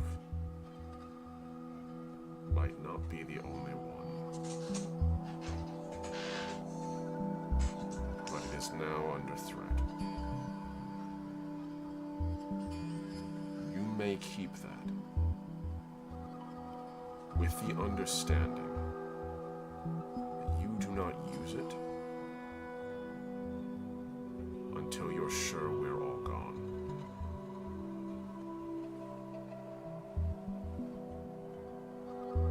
Okay, that's fair. I'll keep it safe. I'll guard it with more than my life. And I won't tell anybody else I have it, because I don't want to. This is my thing. This is something I want to do. Thank you. I appreciate you and what you're trying to do. With this all in mind, there is somebody who wants to meet you. It's Udu's daughter. Udu. Not Udu, sorry. Edu. Edu, sorry. I didn't have his name in front of me. And look, he's not called Emu, okay? I can't remember everybody's name. Edu's daughter, and I'm gonna be completely upfront. Edu doesn't want you to meet her. He has spoken at great length about Sarai. Sarai, yes. I would not be averse to meeting her. I suspect, once Edu gets back, we're probably about to. But, if she has questions, I will answer them. I'll send you to her. No, I'll send her to you. I won't send you to her, that'd be a terrible idea. I'll send her to you. She doesn't really know what to expect. She doesn't know anything about you, but it sounds like you know a little bit about her, so that'd be nice. Edu and I have spoken long before this. He found me about 20 years ago. We've been speaking since. It can't have been easy for him. All those years, carrying that burden alone, giving you a secret, keeping your secret, even for the people he loved. I think he needed it. No one should have to carry that kind of pain alone. His daughter doesn't fully understand. She was young, spared much of it. His community has some people who are there, but they don't understand the burden of his guilt or grief. He was alone before he met me. And in that grief, he may always be alone. But I think speaking to someone he knew wouldn't tell anyone, someone who couldn't, helped. And I was grateful to get to see a changed galaxy, even if only through his words. Maybe in time, I can see other worlds again. But until then, Xhol will be our home. And I know you and Edu will do anything to protect him. Maybe I should lay off him. Maybe. He is difficult, but he does it for the right reasons. What father is without sin? Yeah. That said, Yeah. don't mess with his daughter. I don't even know if I'm interested or if she's interested. She keeps dragging me into a closet. It's weird. Do you know what a closet is? I presume you do. I'm aware. Anyway, I think I hear them coming. It's fine. It's fine. Right. Well, let's go and meet everyone else then. Sounds good. I'm sure they had a really nice, peaceful time and no complications whatsoever. No one's had to step away at all. Nope. And so, as everyone else is arriving, we're going to take a bit of a jump from here to over by you, Zenith, because you've stepped away for a moment. She has. She stepped away with a lot of feelings. Hard suits, are they something you can get out of easily, or are they things like you're in tough shit? Normally you're bolted in, but they do have like... It's kind of like a dawning doffing thing from Fallout. So like, the thing opens up from the back, and you can sort of crawl in and out of it. It's not the kind of thing you can reasonably do in like the heat of combat. It'd be like a couple of rounds. But out of combat, like, it's a minute to get out of it. Like 30 seconds to a minute. You can do it on your own. You know, be aware if someone jumps out with a gun and tries to shoot you, you will not be able to get in your hard suit fast enough to like avoid that. Aware. Yeah, she... Well, I'm kind of hoping you're not going to suddenly do that now you've said that. I won't. Okay, full send? No. No. No, so there's a few minutes of her looking more and more agitated until she's bah! And gets out of the hard suit. And she sort of ends up going up towards a tree. And there's a moment where it looks like she's about to start wading into the tree, and you see her stop, look at the tree, and look up, and be like, she's like, I don't want to hit a tree because it might be a fucking person at this point. And she honestly just ends up down on her knees, having every effort to not essentially have like a panic attack moment, and she's just desperately trying to control her breathing and do anything to try and recenter herself. Roll me an awareness check. Again, anatomy. I don't know if Anazali can cry, but if they can, she's doing it. They possess it. Yeah, then yes, she's doing that. Yeah. Awareness. Okay, so it's this and this. So it's 9 plus a 3, so 12. Yeah. And a 13. Because in front of you, like, as you're sort of, like, crouching down, I don't know if it's in front of you, like, off to the side. And you're kind of, like, through your tears, kind of just, like, trying to de-stress, like, grappling with all these big thoughts, all these big emotions. Big feelings. Like, you see a little flicker of light, and your wrist link translates it and goes, "Are you okay?" And, like, as you look to your right, there's, like, 3 of these, at first, what look like saplings that have sort of sprouted out. Aww. And they're, like, actually flowers, just like what you saw on First to Greet the Sun.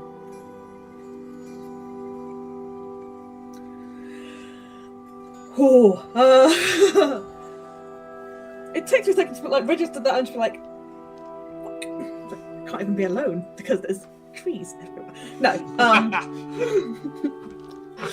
Suddenly, she's very glad, just a flicker of gladness that she didn't punch the tree. Just, putting that thought there. I have been better. There's another flicker. I can imagine. You ran off very quickly. That was unprofessional. There's another flicker again. Do you need to be professional here?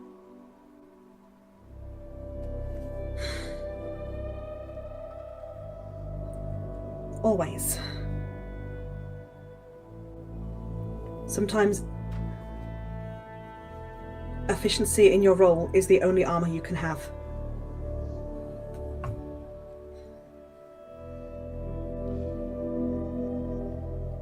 There's another long pause.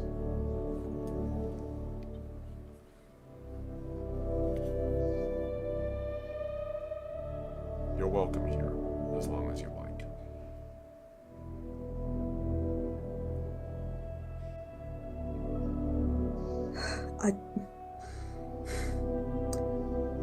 Will you stay?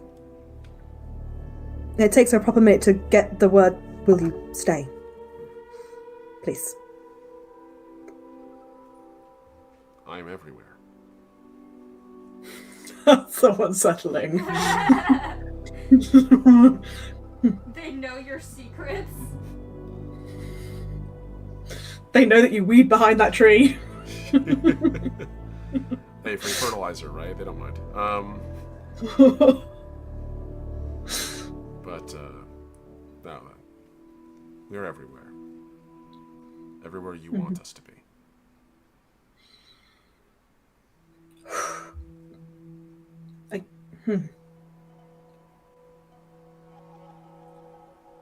Solitude is so often safer, and was my safety for so long. I am trying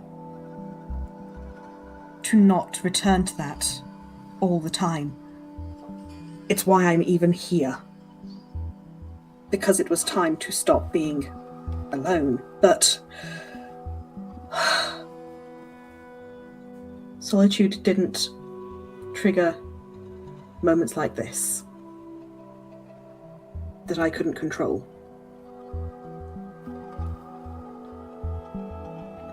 Control is an illusion. It always is. We can only control what we do.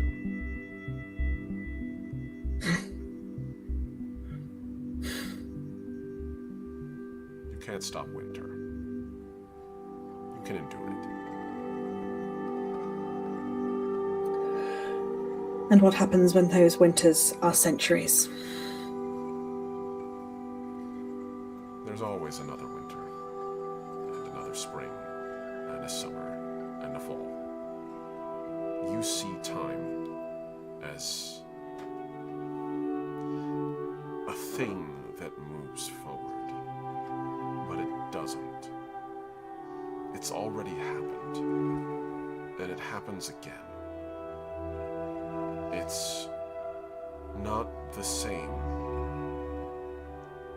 but it echoes.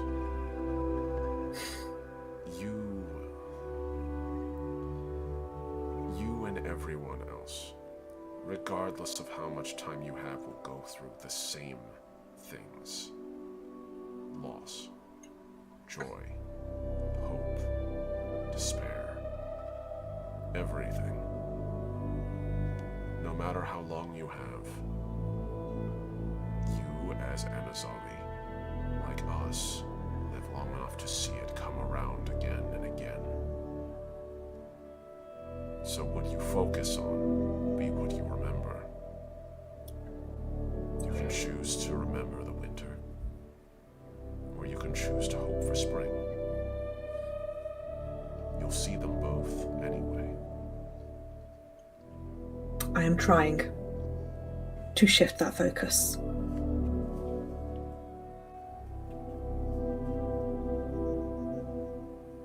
It's okay to suffer through winter too, you know. Pain isn't a failure. It happens.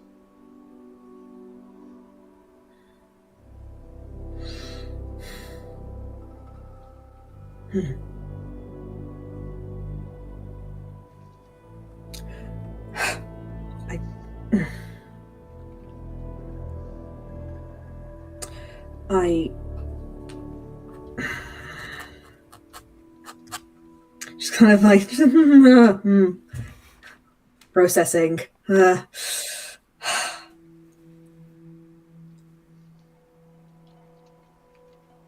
I will wait here for some time, if I may. Kind of, she's aware they said take all the time, but she's still, like, before I have to return to my companions because, well, I should probably explain things. I don't want to explain things. Take your time. I will be here. So yeah, she's going to be there just for another sort of 15-20 minutes before she's like, right, I'm going to go put a hard suit on and move.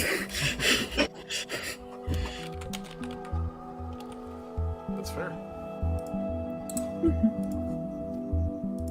So, Magnir, make me that roll.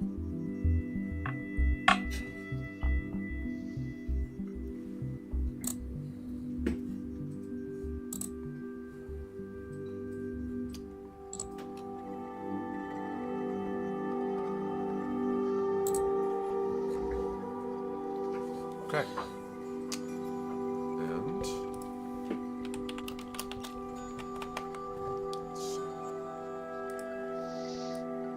I know there's a way to do that. All right.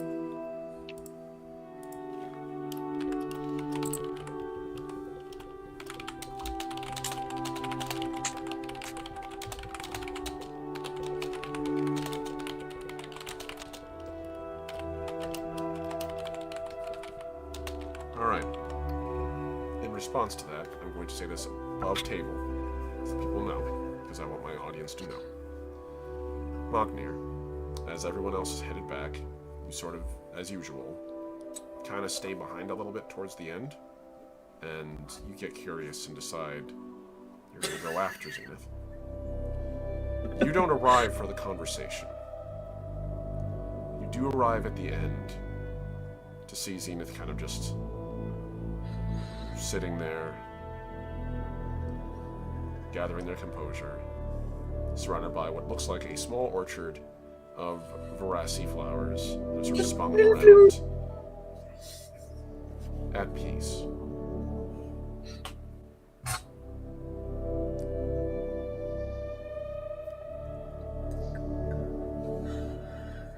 Do you do anything? No. Just stays near until she's through it. After a bit, she'll sort of stand and like, right, face back on. Hard suit time. Does she wear any makeup, like won't- fix the eyeliner? No, Okay. no. It wouldn't be No. until she's back in the hard suit and sort of heading back to sort of where the ships and that were to then head back. You just suddenly realise that Mogni has kind of just fallen in step with you. Internally winces, but externally just nods. Look, like, well, everyone left.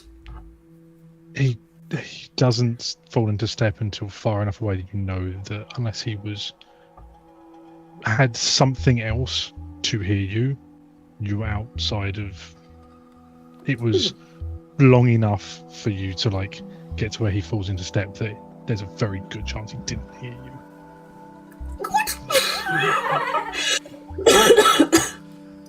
So Yeah, she's still internally is like, oh, but yeah, just gives a nod. So, we skip forward a little bit, and we cut to a brief flash of Edu and you all running down or not running, but coming down the large gantry-way, and as the personnel on the bottom, are glad to see you approach, there's a pause as first to greet the sun emerges next to them. A conversation that takes place slowly. Sarai looking both pissed and then just grateful. And then finally a very long overdue apology from Edu to Sarai. And food, drink, merriment, and a good evening. We fast forward to the next morning. And you in front of the dropship that Louis piloted down for you guys. And as you are warming up the engines, and Edu and Sarai and First to Greet the Sun are all there, sort of like seeing you off. And Edu just sort of smiles and shrugs, and I wish I had more to give you. Thank you. You are, all of you, welcome in Recolore anytime you wish. We're just glad you're okay. Same. I wish you safe travels. Thank you again. Call us if you need us. He turns around and begins to walk back to the settlement, and Sarai takes a moment to pauses and then sort of runs over and gives you a small punch on the shoulder, Louis. Just like an affectionate kind of like, thank you. Thank you. I appreciate you doing this for all of us. You're muted. You're muted, my darling. Why am I muted? Our time in the closet was really special for me too. If you tell anybody about that, I'm gonna break your arm. Until then... I want out. Absolutely fair. But really, thank you, Louis. I'll see you out there. Don't be a stranger, okay? Yeah, fair enough. I'll see you later. And Edu. Edu pauses and turns around again. No. Yeah? You're doing a really good job here. Well done. You can see he turned around and like he had a little bit of that look at first of like, okay, how's he gonna nail me this time? And What's this one? there's a pause. Thank you. Good luck. Good night, guys. Zenith gives him a nod, aware that obviously he was present for that outburst, so he's aware of some of the stuff she's said, and she's aware of what was said about him. Kind of nod, just acknowledge. Gives you a nod back in respect. As we're about to get on the ship, Zenith's going to pop a hand just to Becky's arm. Just pause a moment. There wasn't an opportunity to say yesterday. Your work with the resurgence was efficient? No. Skillful? No. Perfect. And you can see her sort of going, old Earth term, badass. Gives a nod and then wanders off into ship. And Becky's just kind of like that happened? She herself like, that happened? Before you all get onto the ship, first to greet the sun walks over to Amaya. I have a gift for you. If you have it.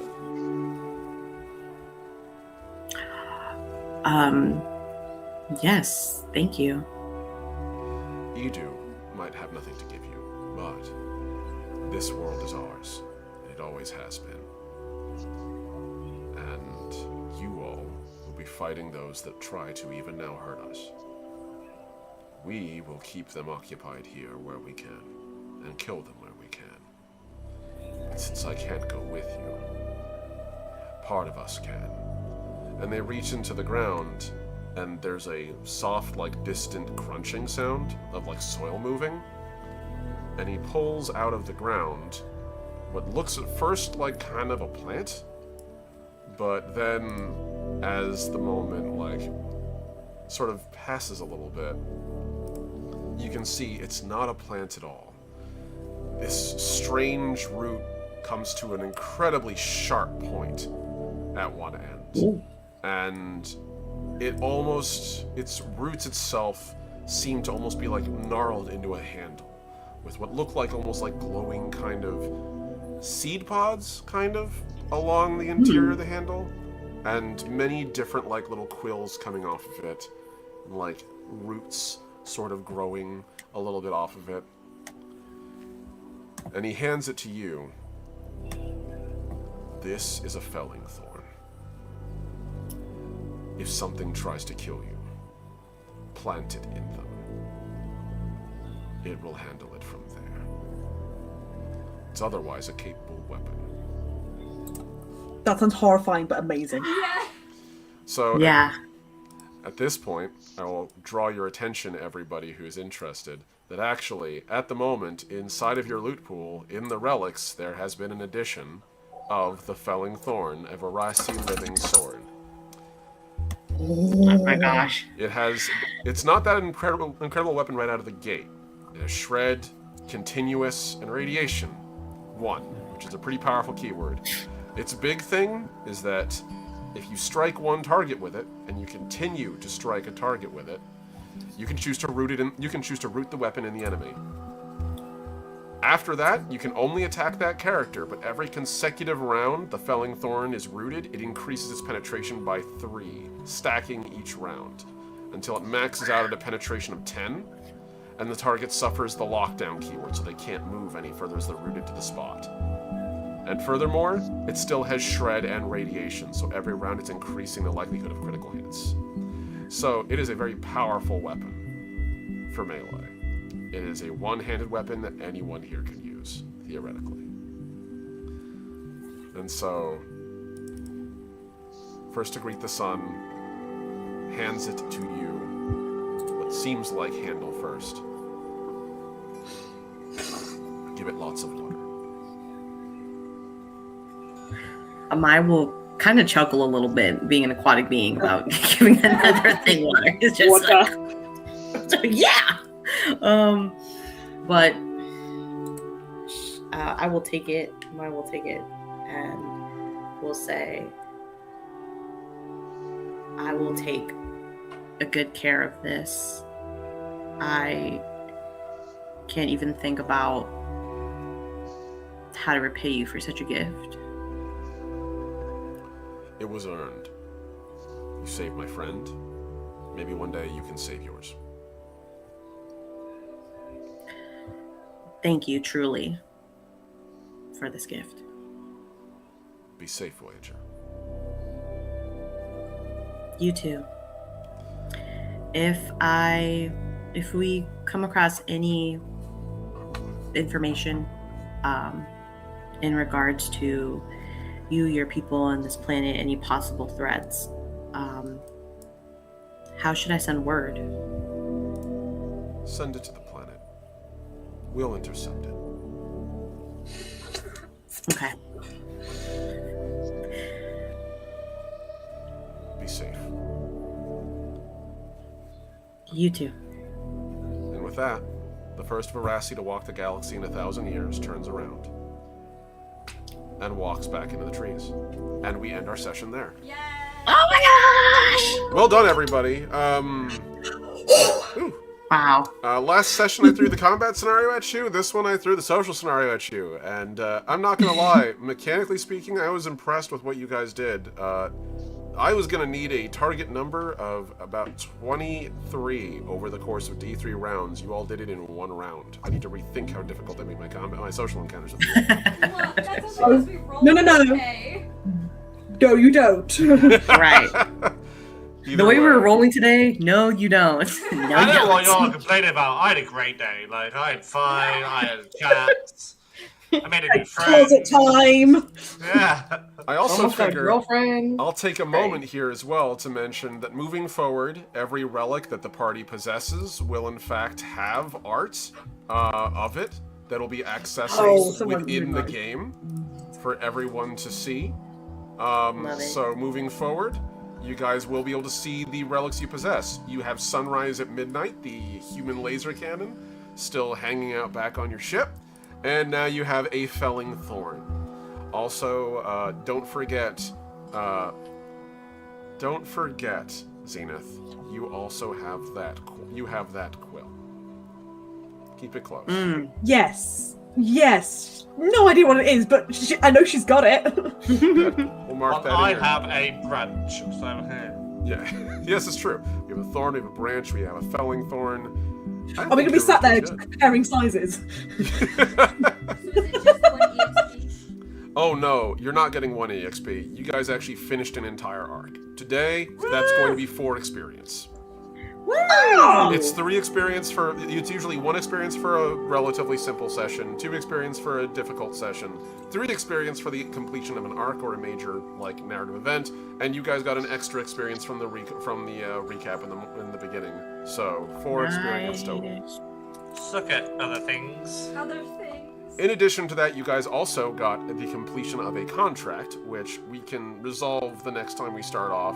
Next session will be probably a little bit more social, deciding what you guys want to do next. Bear in mind, I'll hit you guys up in the chat, see what you guys' plans are moving forward. But you guys will acquire a immediate amount of currency and also some extra weapons as well, including a bunch of Common Ocean refit weaponry, which I'll be putting in the inventory very soon for you guys to take on missions as you'd like, as well as also possibly a new mech scale weapon for Becky, if Becky is so inclined. Plus also a reward of current as well, and a pretty substantial one, as this is your first contract you've accepted actively within the region for a coin. So, Nice. yeah, well done everybody, seriously. And a huge thank you to all my amazing players, and also to all my amazing viewers. You guys are incredible. Thank you for watching. I'm The Last Omnitect, your favorite robot American. Don't forget, you can find us on patreon.com/TheLastOmnitect. Anytime you want, you can find my webcomics there. You can find all my notes about Legacy there. You can find everyone who's in this stream today, currently.